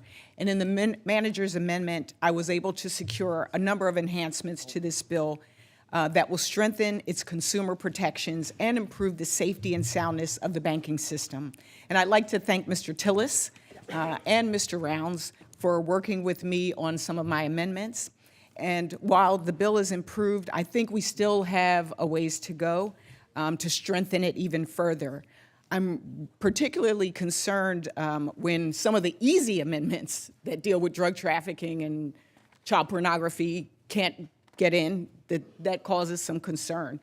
My amendment would help safeguard the data of consumers from being sold, especially by non-banks, without enhanced protections. Mr. Chairman, as I said, I'm going to withdraw my amendment today to continue to work towards improving the consumer protections in this bill and on the Senate floor. Thank and you, I yield ma'am. back. Yes, ma'am. Senator Reed, Amendment number 30, you're recognized. Thank you, Mr. Chairman. My amendment authorizes regulators to crack down on excessive executive compensation arrangements. Bank regulators have this authority, but stablecoin regulators would not, and I think that's a mistake. Because stablecoin issuers make money by investing customer funds, executives have incentives to chase the highest yielding assets, and those are usually the most riskful assets.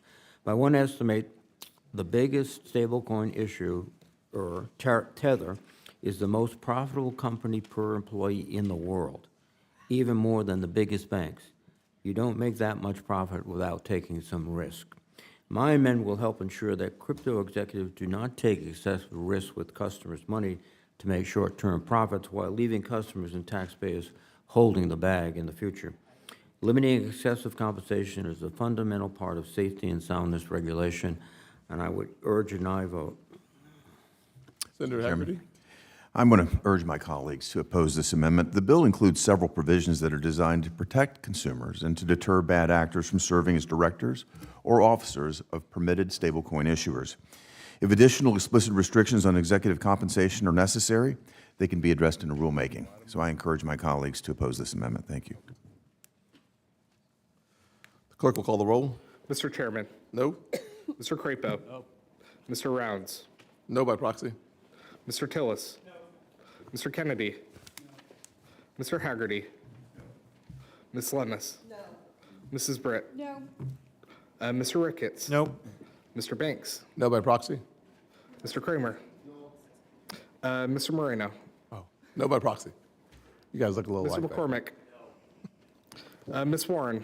Yes. Mr. Reed. Yes? Mr. Warner. Yes. Mr. Van Hollen. Yes by proxy. Ms. Cortez Masto. Yes. Ms. Smith. Yes. Mr. Warnock. Yes. Mr. Kim. Yes by proxy.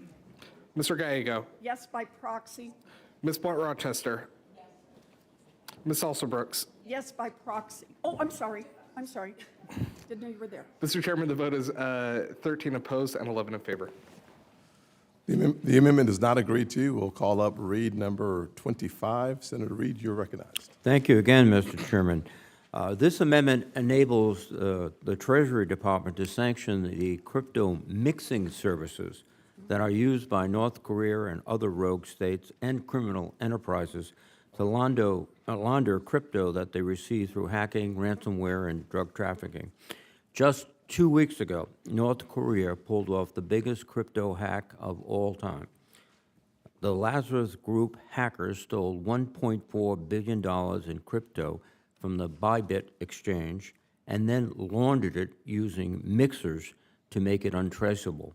In 2022, North Korea stole $600 million in the Ronin Bridge hack. The crypto that North Korea has stolen and laundered includes stable coins like Circle and Tether.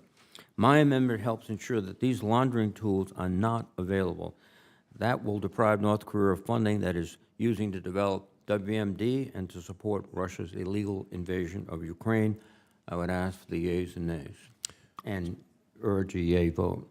Mr. Chairman. Senator Hagerty. The Genius Act already has robust anti-money laundering provisions related to stablecoins. The Act imposes requirements on stablecoin providers that strengthen national security and improve the Treasury Department's ability to monitor the sector. Broader discussions on anti-money laundering and amending the International Emergency Economic Powers Act should take place in another context, not this one. As such, this amendment is outside the scope of the bill, and I'm going to encourage my colleagues to vote no. The clerk will call the roll. Mr. Chairman. No? Mr. Crapo. No. Mr. Rounds. No by proxy. Mr. Tillis. No. Mr. Kennedy. No. Mr. Hagerty. No. Ms. Lummis. No. Mrs. Britt. No. Mr. Ricketts. Nope. Mr. Banks. No. Mr. Kramer. No. Mr. Moreno. No by proxy. Mr. McCormick. No. Ms. Warren. Yes. Mr. Reed. Yes? Mr. Warner. Yes. Mr. Van Hollen. Yes by proxy. Ms. Cortez Masto. Yes. Ms. Smith. Yes. Mr. McCormick, or sorry, Mr. Warnock. Yes. Can I vote for him? Mr. Kim. Yes by proxy. Mr. Gallego. Yes by proxy. Ms. Blunt Rochester. Yes. Ms. Alsobrooks. Yes. Mr. Chairman, the vote is 13 opposed and 11 in favor. The amendment is not agreed to. I'll call up Cortez Masto, amendment number 13. Senator Cortez Masto, you're Thank you. recognized. Thank you, Mr. Chair. This is in addition to Section 4 within the existing bill. My amendment ensures a stablecoin issuer cannot hold reserves at the Central Bank of China, Iran, Russia, or any other nation deemed adversarial to the United States. The bill has to ensure that an insurer can hold those stablecoin reserves, cannot hold those stablecoin reserves at a hostile country's bank without any regulator or customers knowing about that risk.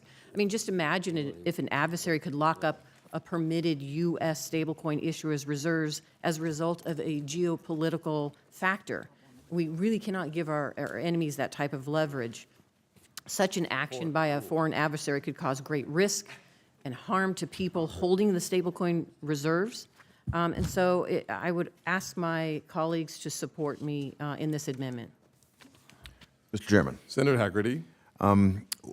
We have no control over what foreign depository institutions can hold as deposits. The other issue, I think, and I think Senator Lummis described it very, very well, is that we want to increase demand for treasuries around the globe, not limit it. And this amendment, as it's drafted, is an overreach. It could harm the global appeal of U.S. dollar-denominated stablecoins. I'm going to urge my colleagues to oppose it. Thank you. Clerk will call the roll. Mr. Chairman. Nope. Mr. Crapo. Mr. Rounds. Mr. Tillis. Mr. Kennedy. No. Mr. Hagerty. No. Ms. Lummis. Mrs. Britt. No. Mr. Ricketts. Nope. Mr. Banks. Mr. Kramer. Mr. Moreno. No by proxy? Mr. McCormick. Ms. Warren. Yes. Mr. Reed. Yes. Mr. Warner. Mr. Van Hollen. Yes by proxy. Ms. Cortez Masto. Yes. Ms. Smith. Yes. Mr. Warnock. Mr. Kim. Yes by proxy. Mr. Gallego. Yes by proxy. Ms. Blunt Rochester. Ms. Alsobrooks. Mr. Chairman, the vote is 13 opposed, 11 in favor. The amendment is not agreed to. We'll call up Cortez Masto, Amendment Number 14. Senator Cortez Masto. Thank you, Mr. Chair. This is, again, in addition to Section 4, and this amendment would protect not only people, but also U.S. national security and dollar supremacy. Specifically, my amendment would ensure that people in the U.S. could only access payment stablecoins if the stablecoin is redeemable solely in dollars or money issued by the central bank of a G7 member. This will prohibit stablecoins from being redeemed by the central bank of any adversarial country, such as China, Iran, Russia, or other hostile nations. This amendment also prohibits payment stablecoins from being redeemed for any money issued by any intergovernmental organization. This could include multinational development banks like the China-sponsored Asian Infrastructure Bank or New Development Bank or the Russia-sponsored Eurasian Development Bank. If we want to ensure the dollar's supremacy around the globe with stablecoins, this amendment would further this goal. My amendment would also prevent U.S. stablecoin holders from unknowingly supporting foreign adversaries through redemptions at central banks or multinational development banks in hostile nations, and I ask my colleagues to support it. Senator Hagerty, you're Mr. recognized. Chairman, thank you. This amendment would actually allow stablecoins to be tied to other countries' currencies. The purpose of the Genius Act is to ensure that U.S. stablecoins are backed solely by U.S. treasuries and U.S. dollars. It's critical that we maintain the exclusive U.S. dollar backing for stablecoins to preserve the American dollar as the world's reserve currency. Therefore, I'm going to urge my colleagues to oppose this amendment. Thank you. The clerk will call the roll. Mr. Chairman. Nope. Mr. Crapo. Nope. Mr. Rounds. Mr. Tillis. Nope. Mr. Kennedy. No. Mr. Hagerty. No. Ms. Lummis. No. Mrs. Britt. No. Mr. Ricketts. Nope. Mr. Banks. Mr. Kramer. Mr. Moreno. No by proxy? Mr. McCormick. No. Ms. Warren. Yes. Mr. Reed. Mr. Warner. Mr. Van Hollen. Yes by proxy. Ms. Cortez Masto. Ms. Smith. Mr. Warnock. Mr. Kim. Yes by proxy. Mr. Gallego. Ms. Blunt Rochester. Ms. Alsobrooks. Mr. Chairman, the vote is 13 opposed, 11 in favor. The amendment is not agreed to. We'll call up Smith Amendment 54. Senator Smith, you are recognized, ma'am. Thank you, Mr. Chair. I'm going to offer this amendment and then withdraw it. I note a distinct trend in the voting, so I will not ask my colleagues to vote again on this, but I would ask that folks pay attention to what I am raising in this amendment because I think it's important. This amendment would say that it is not lawful, that we would not be requiring community banks or credit unions that don't issue stablecoin to pay into a rescue fund for stablecoin issuers. You know, we saw what happened with Silicon Valley Bank and with Signature Bank when I understand that wasn't stablecoin. I'm just saying that for digital assets and for stablecoin in addition, the need to rescue banks that got themselves into a very dicey situation. And it doesn't seem right to me that we would be asking community banks that are so important to all of our states to be paying into a rescue fund in this case. So all my amendment would do would be to ensure that if stable coins ever do become too big to fail and would require a bailout, that community banks and credit unions wouldn't be on the hook for that. Thank you, ma'am. We'll call up Reed Amendment 22 with Senator Reed. You are now recognized. Thank you very much again, Mr. Chairman. My amendment affirms that the U.S. dollar is the official currency of the United States of America and that it cannot be replaced by an alternative as legal tender. That means our taxes can be paid only in dollars, our military can be paid only in dollars, and our mortgages can be paid only in dollars. Throughout the world, opposing powers are trying to displace the United States economically and the dollar as the most dominant currency. And if that happens, we will be in a very difficult situation. My amendment is designed to ensure that enemies of the United States cannot supplant the dollar with unregulated offshore alternatives or other currencies. So I would ask for the yeas and nays. Thank you, Mr. Chairman. Mr. Chairman. Senator Hagerty. Mr. Chairman, very simply, the Genius Act is very narrowly focused on providing a workable framework for permitted payment stablecoins. This amendment is simply outside the scope of the bill and shouldn't be adopted at this point. I urge my colleagues to oppose the amendment. Thank you. The clerk will call the roll. Mr. Chairman. No. Mr. Crapo. No. Mr. Rounds. No by proxy. Mr. Tillis. Mr. Kennedy. Mr. Hagerty. No. Ms. Lummis. No. Mrs. Britt. No. Mr. Ricketts. No. Mr. Banks. No. Mr. Kramer. No by proxy. Mr. Moreno. No by proxy. Mr. McCormick. No by proxy. Ms. Warren. Yes. Mr. Reed. Yes? Mr. Warner. Yes. Mr. Van Hollen. Yes by proxy. Ms. Cortez Masto. Ms. Smith. Mr. Warnock. Mr. Kim. Yes by proxy. Mr. Gallego. Ms. Bolt Rochester. Ms. Alsobrooks. Mr. Chairman, the vote is 13 opposed and 11 in favor. The amendment is not agreed to. Senator Van Hollen has already spoken on his amendment. He would like for us to go straight to the vote. Can you remind us what this is about before we vote? Just Amendment 86. Amendment number 86 is before you. I'd encourage my colleagues to vote no. Okay, but I just want to know which one it was. Okay. Well, He talked about 86. Or is it 84 and he 85? talked about 86, not 82. Or did he talk about 84 and 85? Well, he's not here, so I'll let him answer for himself, but he's not here, so. Yeah, but he's also up here. Oh, yeah. Yes, yes, yes, yes. We're going to move on to the next amendment. He's on his way, so we'll try to give him a chance to get here.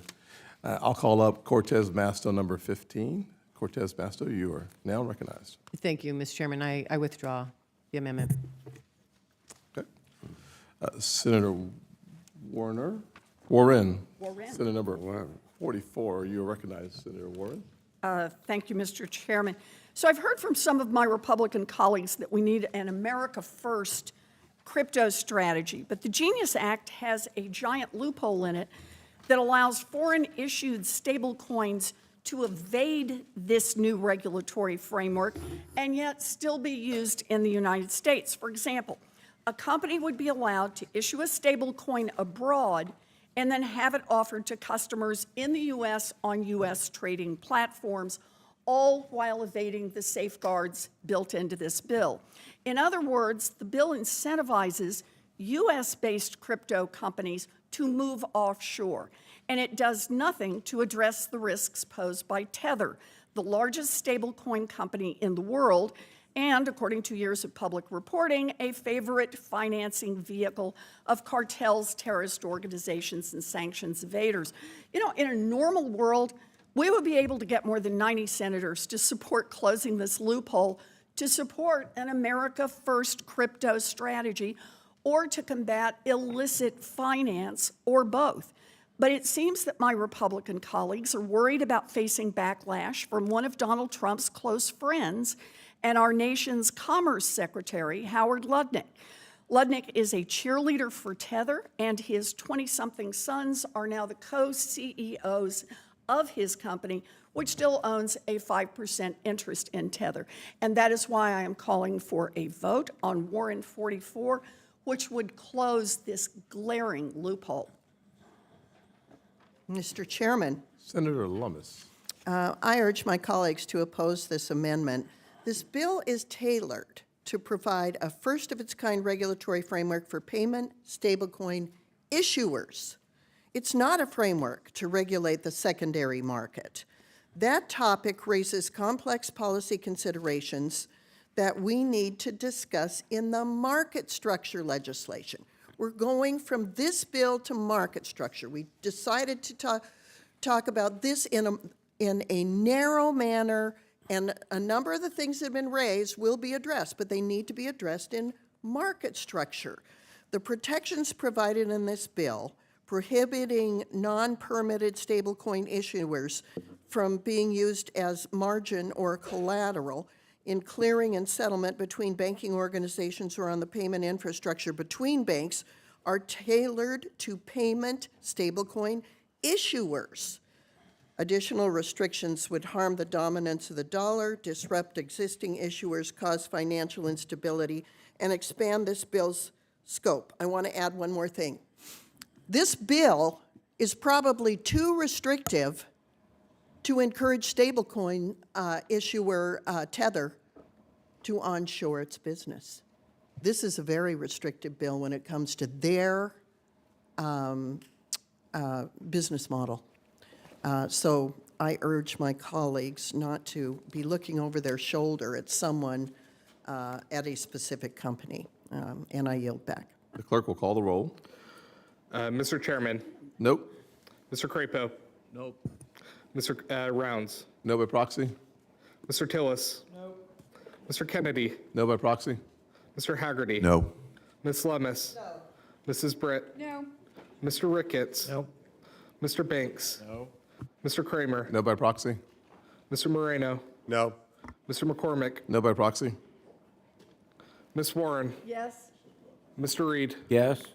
Mr. Warner. Mr. Van Hollen. Ms. Cortez Masto. Ms. Smith. Mr. Warnock. Mr. Kim. Yes by proxy? Mr. Gallego. Ms. Blunt Rochester. Ms. Alsobrooks. Mr. Chairman, the vote is 13 opposed, 11 in favor. The amendment is not agreed to. We will now move back to call up Van Hollen Amendment 86. Senator Van Hollen, you are recognized. Thank you, Mr. Chairman. Just to refresh everyone's memory, this is a very straightforward provision. It simply adds interest in payment stablecoin issuers to the list of congressional financial disclosures required by members of Congress. I urge its adoption. Is there a rebuttal? I'm going to urge my colleagues to oppose this amendment. It's beyond the scope of the bill that we're discussing today. Thank you. Clerk will call the roll. Mr. Chairman. Nope. Mr. Crapo. Nope. Mr. Rounds. No by proxy? Mr. Tillis. No. Mr. Kennedy. Mr. Hagerty. No. Ms. Lummis. No. Mrs. Britt. No. Mr. Ricketts. Nope. Mr. Banks. Mr. Kramer. No by proxy? Mr. Moreno. No. Mr. McCormick. No by proxy? Ms. Warren. Yes? Mr. Reed. Yes? Mr. Warner. Yes. Mr. Van Hollen. I thought this was going to be an easy one. Yes. Ms. Cortez Masto. Ms. Smith. Mr. Warnock. Mr. Kim. Yes by proxy? Mr. Gallego. Ms. Blunt Rochester. Ms. Alsobrooks. Mr. Chairman, the vote is 13 opposed, 11 in favor. Thank you. The amendment is not agreed to. We will now call up Warren Amendment 71. Senator Warren. Thank you, Mr. Chairman. I'd like to yield some of my time to Senator Van Hollen here. I'm with Senator Van Hollen. I don't understand. This just looked easy to me. This is disclosing our assets. Senator Van Hollen, do you want to say anything on my 2 minutes? Well, thank you, Senator Warner. I would, because I actually thought this would be an amendment that was adopted by every member here, simply requiring that as part of the annual financial disclosure reports that we all currently filed, and includes stocks and other interests, that we would include interest in payment stablecoin issuers. And I think the fact that, I guess I didn't hear the argument other than it's beyond the scope, but it seems to me it's very, very relevant to trying to build any kind of confidence in stablecoins. And, you know, my view is this bill, as my colleagues have said, includes a very good framework with respect to stablecoins. I have some continuing concerns, especially on the anti-money laundering provisions, and I look forward to going down and reading some of the classified reports. But it seems to me that if we want to inspire any confidence in stablecoins, we should all agree that we should accept an amendment that requires that we disclose any personal interest in stablecoin.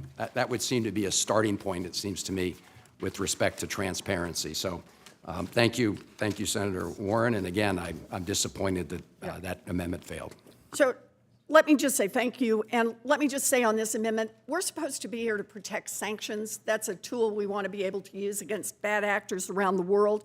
This bill can be read to say, hey, if you're trying to evade sanctions with dollars, you're in big trouble, but if you use stable coins, you'll be just fine.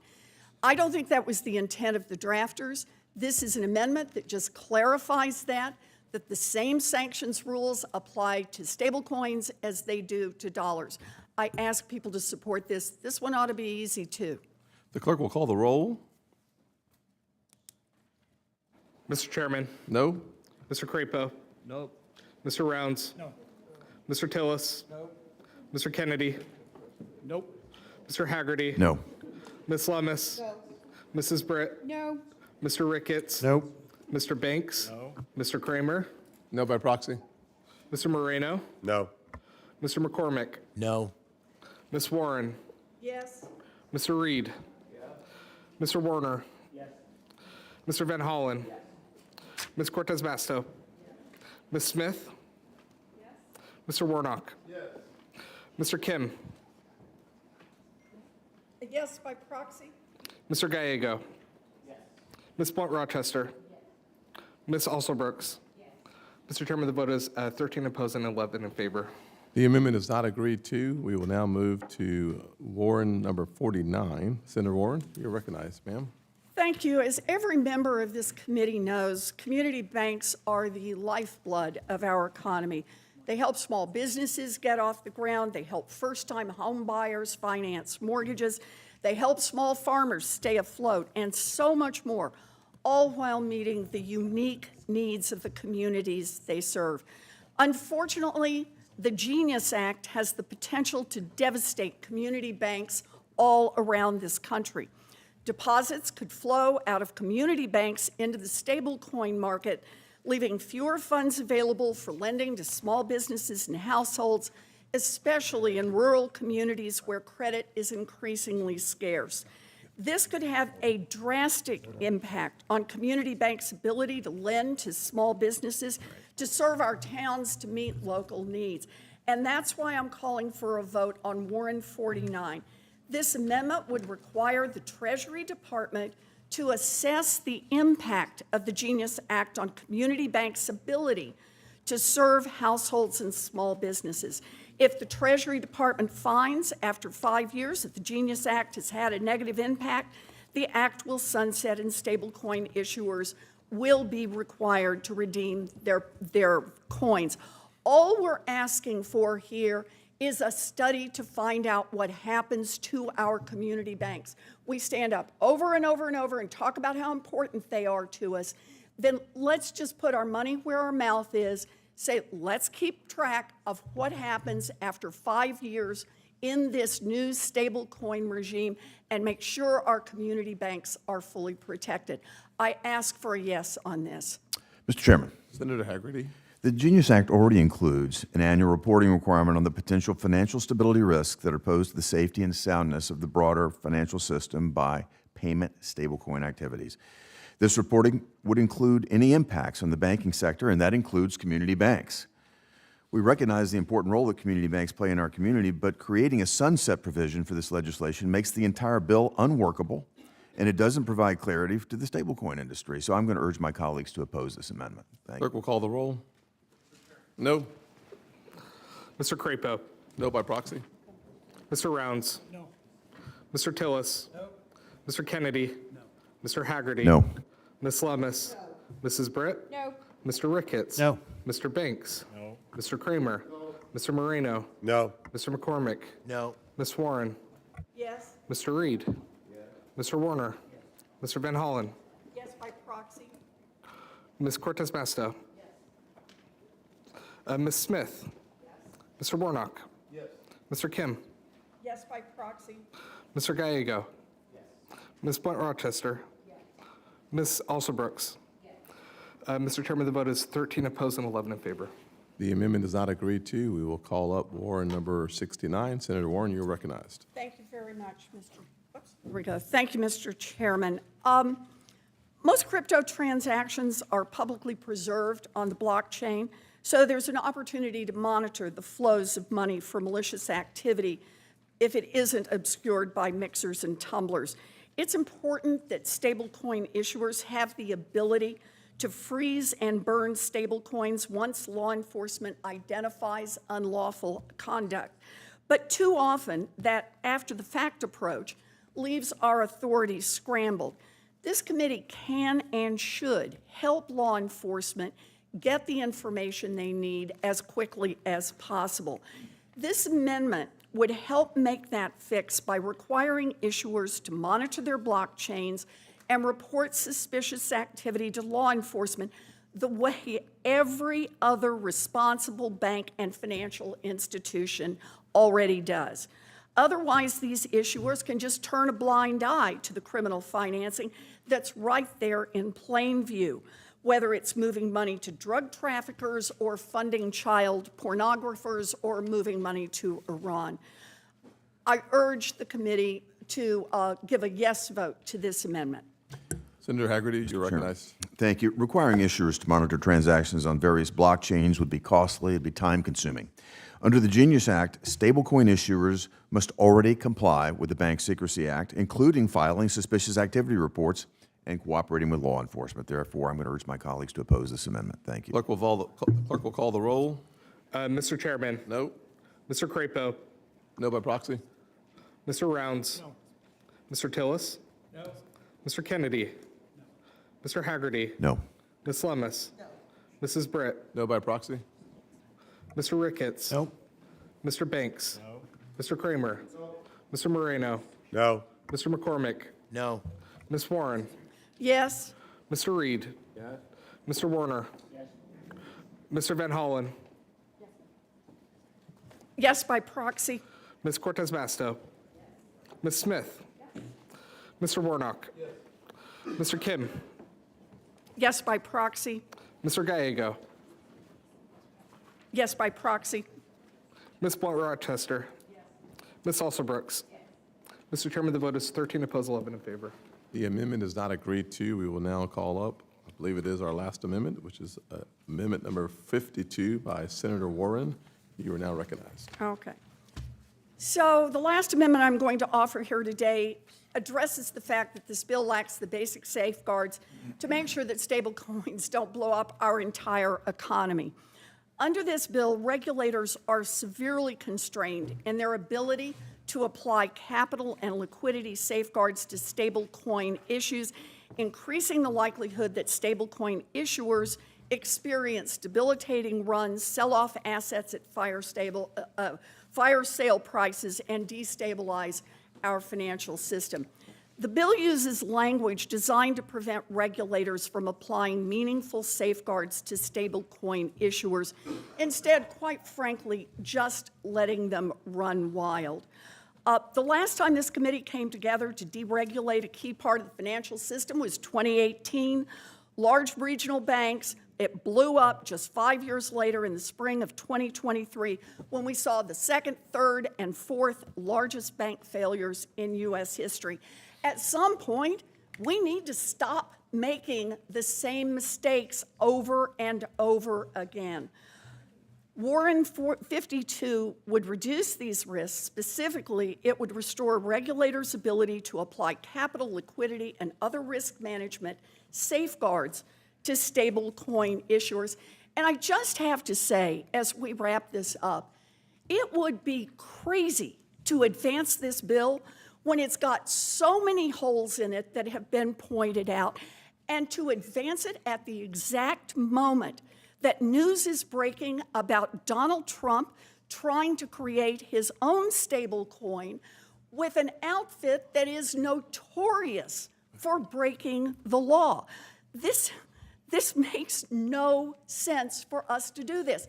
No one here is saying we can't do stablecoin legislation, but we have pointed out through amendment after amendment after amendment, places where we just need to close up some loopholes or add a little more muscle for the regulators, places where we are told by the Republican sponsors, oh, we fixed that. Well, if you fixed it, then why not adopt some of these amendments that say for certain and for sure this problem has been fixed? Instead, jamming this through while Donald Trump is out there making a deal with a criminal stablecoin platform makes no sense at all, and we will regret this. Let me just say real quick that the Genius Act has capital, liquidity, and risk management requirements. This amendment actually makes the capital, liquidity, and risk management requirements weaker by eliminating the reserve asset diversification requirement. The primary federal payment stablecoin regulators are given discretion when applying these standards, which allow for tailoring. Granting regulators tailoring flexibility will help ensure that regulations are workable for payment stablecoin issuers. I urge my colleagues to vote no. The clerk will call the roll. Mr. Chair? Mr. Chair? I would request recognition for about 90 seconds before the vote. I'll give you 1 minute. Well, before the final passage? Yeah, okay. Yeah, thank you. Sounds good. You want to speak on this? Okay. All right, let's, clerk will call the roll on this amendment. Mr. Chairman. No. Mr. Crapo. Nope. Mr. Rounds. No. Mr. Tillis. No. Mr. Kennedy. Mr. Hagerty. No. Ms. Lummis. No. Mrs. Britt. No. Mr. Ricketts. Nope. Mr. Banks. Mr. Kramer. Mr. Moreno. No. Mr. McCormick. No. Ms. Warren. Yes. Mr. Reed. Mr. Warner. Mr. Van Hollen. Ms. Cortez Masto. Ms. Smith. Mr. Warnock. Mr. Kim. Yes, by proxy. Mr. Gallego. Ms. Blunt Rochester. Ms. Alsobrooks. Mr. Chairman, the vote is 13 opposed and 11 in favor. The amendment is not agreed to. We will now move to the conclusion of this legislation. Then we have one more, which will not take nearly as long. Good news. I will recognize Senator Warnock and Warner, as well as Senator Hagerty, for comments around 1 minute, please. Thank you, Chair Scott. Cryptocurrency and digital assets are here to stay, and it is important that we keep technological superiority and innovation right here in America. And that is why I had hoped to support this bill today. While I appreciate the considerable improvements that have been made to the bill, more work remains to protect consumers and to protect the financial system. This bill needs stronger consumer protections. It must tighten up restrictions related to national security and unregistered foreign stablecoin issuers from doing business here in America, and it must do more to keep big tech and big business from undermining our financial system. So today I am going to vote no on this legislation, but I hope this bill improves enough that I can support it on the floor, because I believe we need a rational regulatory structure around stablecoin, and I stand ready to work with my colleagues in a bipartisan way to get that done. Thank you very much, Mr. Senator Chair. Warner? Thank you, Mr. Chairman. I would not have supported this bill before the manager's amendment. But there have been a lot of mischaracterizations today. In the amendment, we dramatically increased BSA, AML.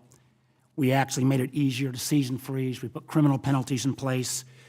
We've done a lot on foreign issuers. There's 30-odd changes that were made in the manager's amendment, and many of us were involved in that. I actually think a strong bipartisan amendment, and I'm going to be supporting the legislation, coming out of this, frankly, strengthens our hand as we move to the floor where we need. I know Senator Hagerty, Senator Lummis, or others have said they'll work with us. And I tell you, this one is easy compared to market structure. Mixers, exchanges, this is much more gnarly. This was a bill that was, for the most part, drafted with out a lot of our input. On the next issue, I think we can start with much more bipartisan input. I think we do that by sending a strong bipartisan aye vote out of this committee. Mr. Chairman, I will be very brief. I think a lot of improvement was made to this bill during the amendment process, the manager's amendment process, and I want to commend everybody involved with that. I still have serious concerns that were addressed by some of the amendments that were not adopted, and I do look forward to going down to the classified room to read all sides with respect to the use of stable coins in illicit activities, which remains my biggest concern at this point, given the changes that have been made. So I'm going to be voting no, but I look forward to working with my colleagues to see if we can address some of the concerns that I still have. Mr. Chairman, we're here today to advance a first-of-its-kind regulatory framework that advances the standing of the U.S. dollar, it protects consumers, and it protects our national security. This bill is critical for digital asset and payments innovation, and America must lead around the globe. I also want to point out that this bill, and the manager's amendment in particular, are the product of significant bipartisan negotiations. Senator Warner, I think you set the stage very well. This is the beginning of a conversation that's going to continue.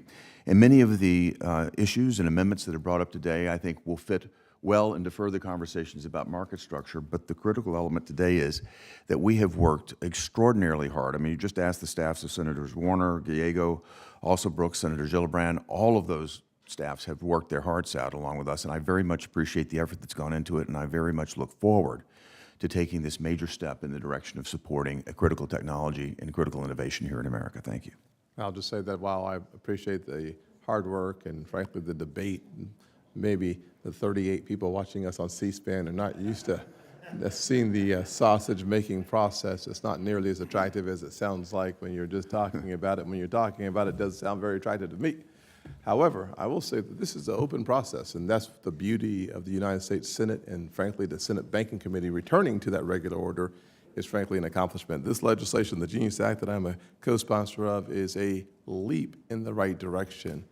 We have an opportunity to work in bipartisan fashion. I think we've done that on behalf of the American people. I want to thank my staff. My staff has had to coordinate and work with staff all across this dais, and they've done a fabulous job making sure that your staff was heard, that your voices were heard. While we will not always agree on the final product, this is an opportunity for us to move forward. I look forward to having a robust conversation on market structure, which will be much easier than this process, not harder. I have a question, Mr. Chairman. Well, I will not recognize you at this point, but I do think it's important for us to recognize the hard work and dedication that's been put into this, and I will entertain your question before I go to the final vote. Thank you. And it's just in reference to what you just said. I'd like to know if somebody's working on the market structure bill, who that is, so that I could engage with them on some of the issues that you just talked about that we need to put in there. Well, I'll have my team reach out. We're working on it as well, but I would love to have a conversation with anyone who's interested in that conversation. Let us start that conversation immediately when we return from next week. Thank you. Love to have your input. Now, the final question on this bill, before we move to the Firm Act, please remember we have one more to do, which will be much faster. Senate Bill number 919, the Genius Act, co-sponsored by Senators Hagerty, Lummis, Scott, Alsobrooks, and Gillibrand, reported as amendment. The clerk will call the roll. Mr. Chairman. Yes? Mr. Crapo. Yes. Mr. Rounds. Aye. Mr. Tillis. Mr. Kennedy. Mr. Hagerty. Aye. Ms. Lummis. Aye. Mrs. Britt. Aye. Mr. Ricketts. Aye. Mr. Banks. Mr. Kramer. Mr. Moreno. Aye. Mr. McCormick. Aye. Ms. Warren. No. Mr. Reed. Mr. Warner. Mr. Van Hollen? No. Ms. Cortez Masto? No. Ms. Smith? No. Mr. Warnock? No. Mr. Kim? Aye by proxy. Mr. Gallego? No. Ms. Blunt Rochester? Ms. Alsobrooks?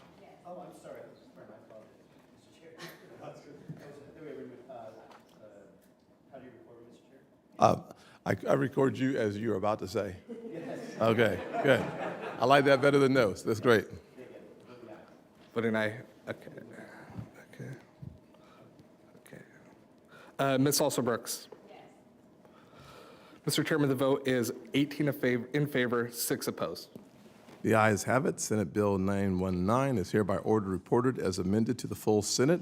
I ask unanimous consent that staff be allowed to make technical and conforming changes and that the cordon rule be waived. Any objection? Hearing no objection, so ordered. I now move to call up S 875, the Firm Act. I ask unanimous consent that we dispense with the reading of all amendments. Senators will find printed copies of those amendments, the text before you. Is there any objection? Without objection, so ordered. I move to the consideration of the manager's package, Scott's Amendment 16. This amendment includes Rounds Amendment 18, which adds the Tailor Act, a bill to require federal regulators to right-size regulations for community banks. I urge all my colleagues to support this amendment.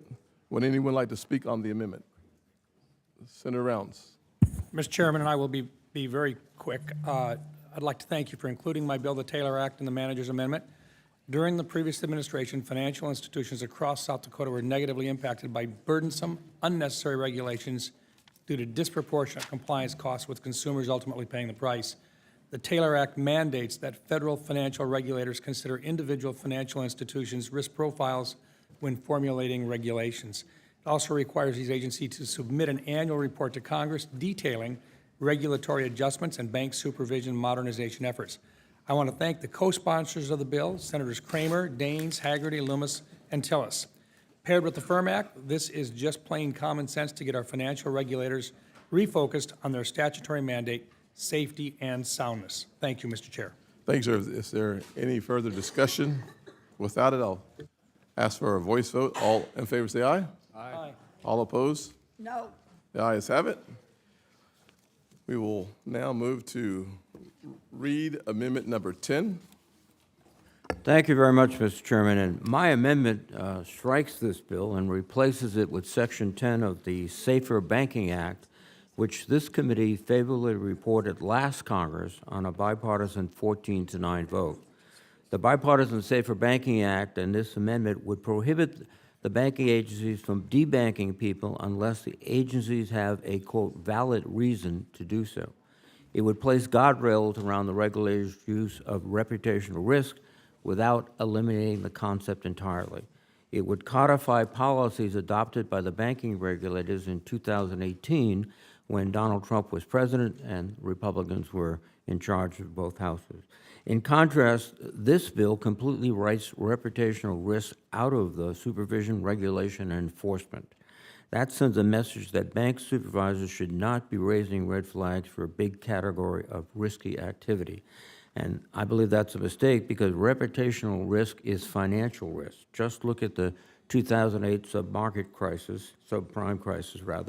Customers, creditors, and the market lost confidence in banks for underwriting mortgages that people couldn't afford and then misleading investors about the risk of complex securities tied to those mortgages.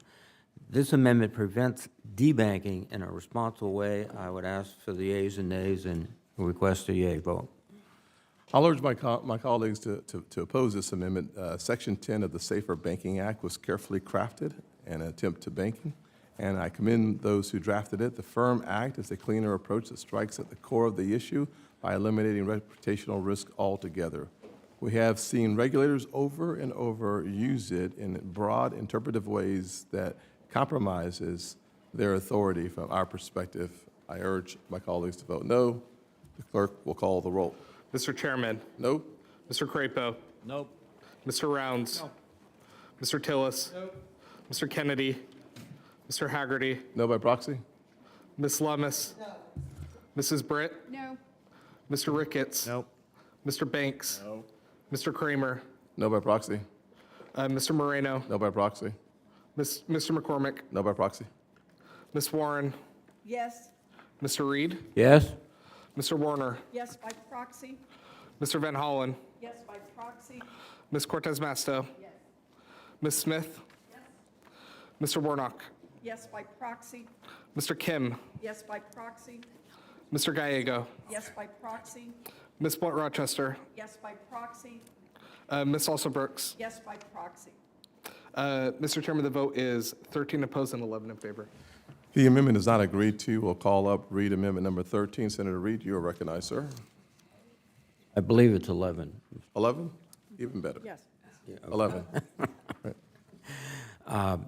My amendment would help ensure that the banking agencies will continue to have all the authority that they need to root out bad actors from our banking system. Banks routinely apply reputational risk policies and procedures to make sure that they're not doing business with dangerous individuals or groups whose activities could threaten the bank. This includes individuals and organizations linked to terrorist groups like Hamas, drug cartels like MS-13, and enemies or adversaries, at least, like Iran. We've seen what happens when banks discount reputational risk when they ignore it. For example, 2 large banks decided it was within their risk tolerance to do business with Jeffrey Epstein after his first conviction for soliciting child prostitution. Overlooking that bright red flag facilitated additional crimes and resulted in the banks paying $365 million in settlements. Unfortunately, the prohibitions in this bill are so overbroad that the regulators will find it harder to hold banks accountable for this kind of behavior.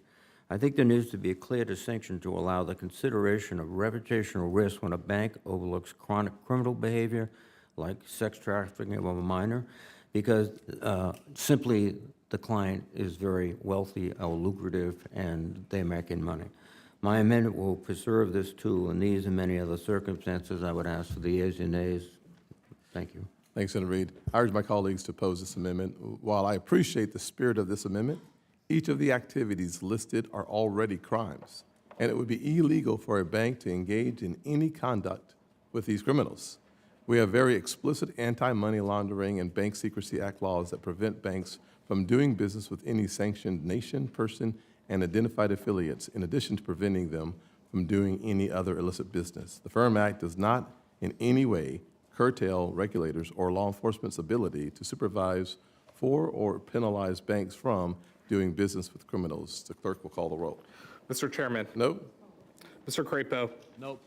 Mr. Rounds. No. Mr. Tillis. No. Mr. Kennedy. No. Mr. Hagerty. No by proxy? Ms. Lummis. No. Mrs. Britt. No. Mr. Ricketts. Nope. Mr. Banks. No by, Mr. Kramer. no by proxy? Mr. Moreno. No. Mr. McCormick. No. Ms. Warren. Yes. Mr. Reed. Mr. Warner. Yes by proxy. Mr. Van Hollen. Yes by proxy. Ms. Cortez Masto. Ms. Smith. Mr. Warnock. Yes by proxy. Mr. Kim. Yes by proxy. Mr. Gallego. Yes by proxy. Ms. Blunt Rochester. Yes by proxy. Ms. Alsobrooks. Yes by proxy. Mr. Chairman, the vote is 13 opposed, 11 in favor. The amendment is not agreed to. We'll move and call up Cortez Masto, Amendment number 5. Senator Cortez Masto, you're Thank you, recognized, Mr. ma'am. Chairman. Yes, ma'am. Appreciate that. This amendment creates an exception to the prohibition against bank examiners considering reputational risk for any financial institution. My amendment adds a new section, Section 6, now Section 7 in the manager's amendment, exempting bank regulators from that prohibition when banks are serving foreign governments hostile to the United States. My amendment basically allows bank regulators to continue their current practice of considering all risks. My amendment permits bank examiners to consider reputational risk for banks doing business with the governments and leaders of countries adversarial to our nation. The amendment lists China, Russia, Iran, North Korea, and includes others determined to be adversarial to the United States.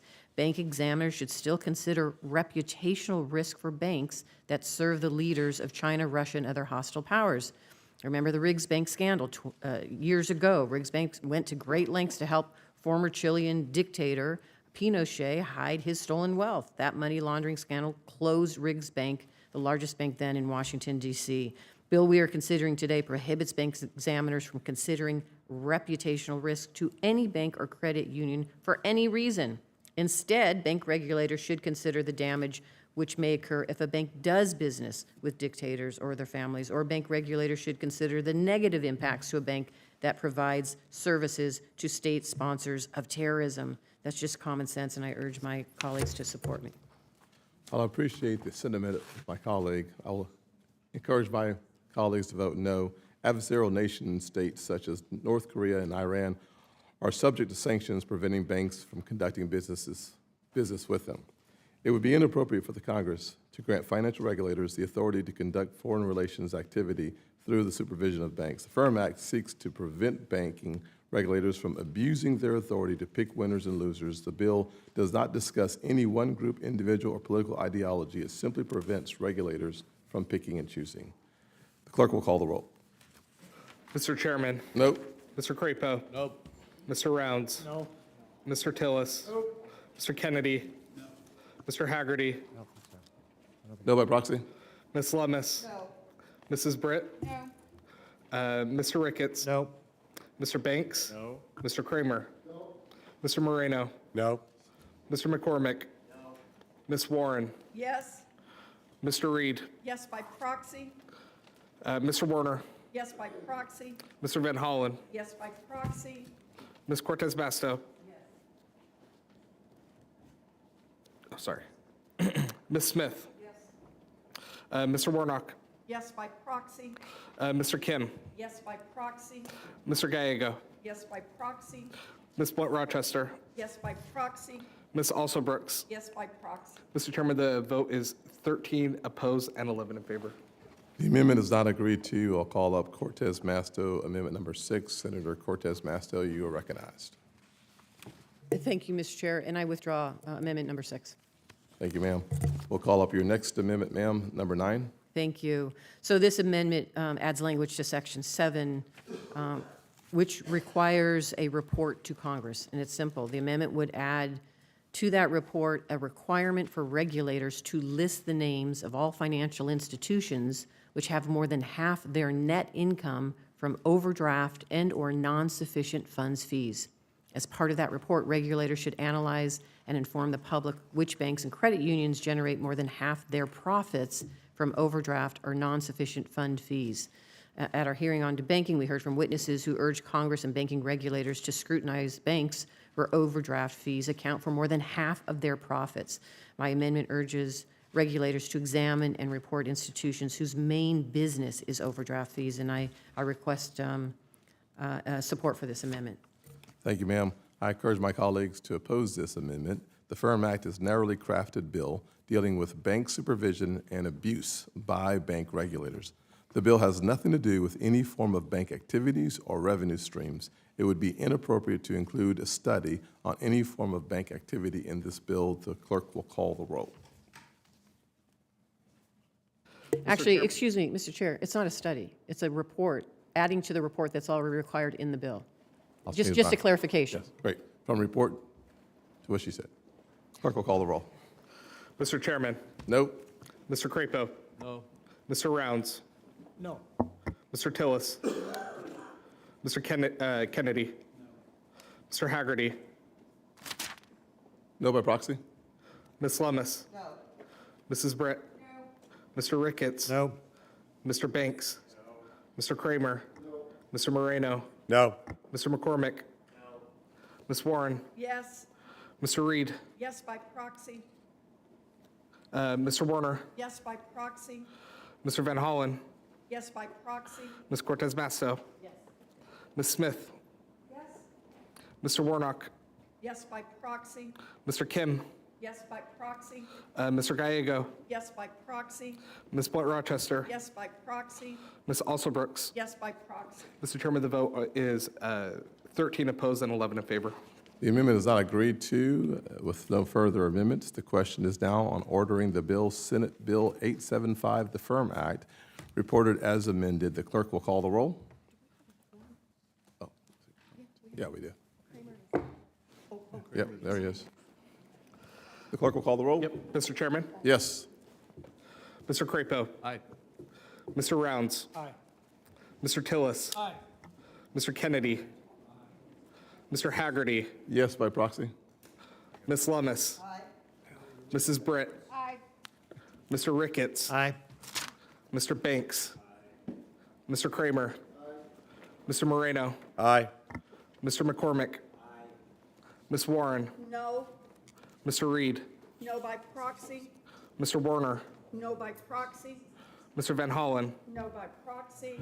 Ms. Cortez Masto? Ms. Smith? Mr. Warnock? No by proxy. Mr. Kim? No by proxy. Mr. Gallego? No by proxy. Ms. Blunt Rochester? No by proxy.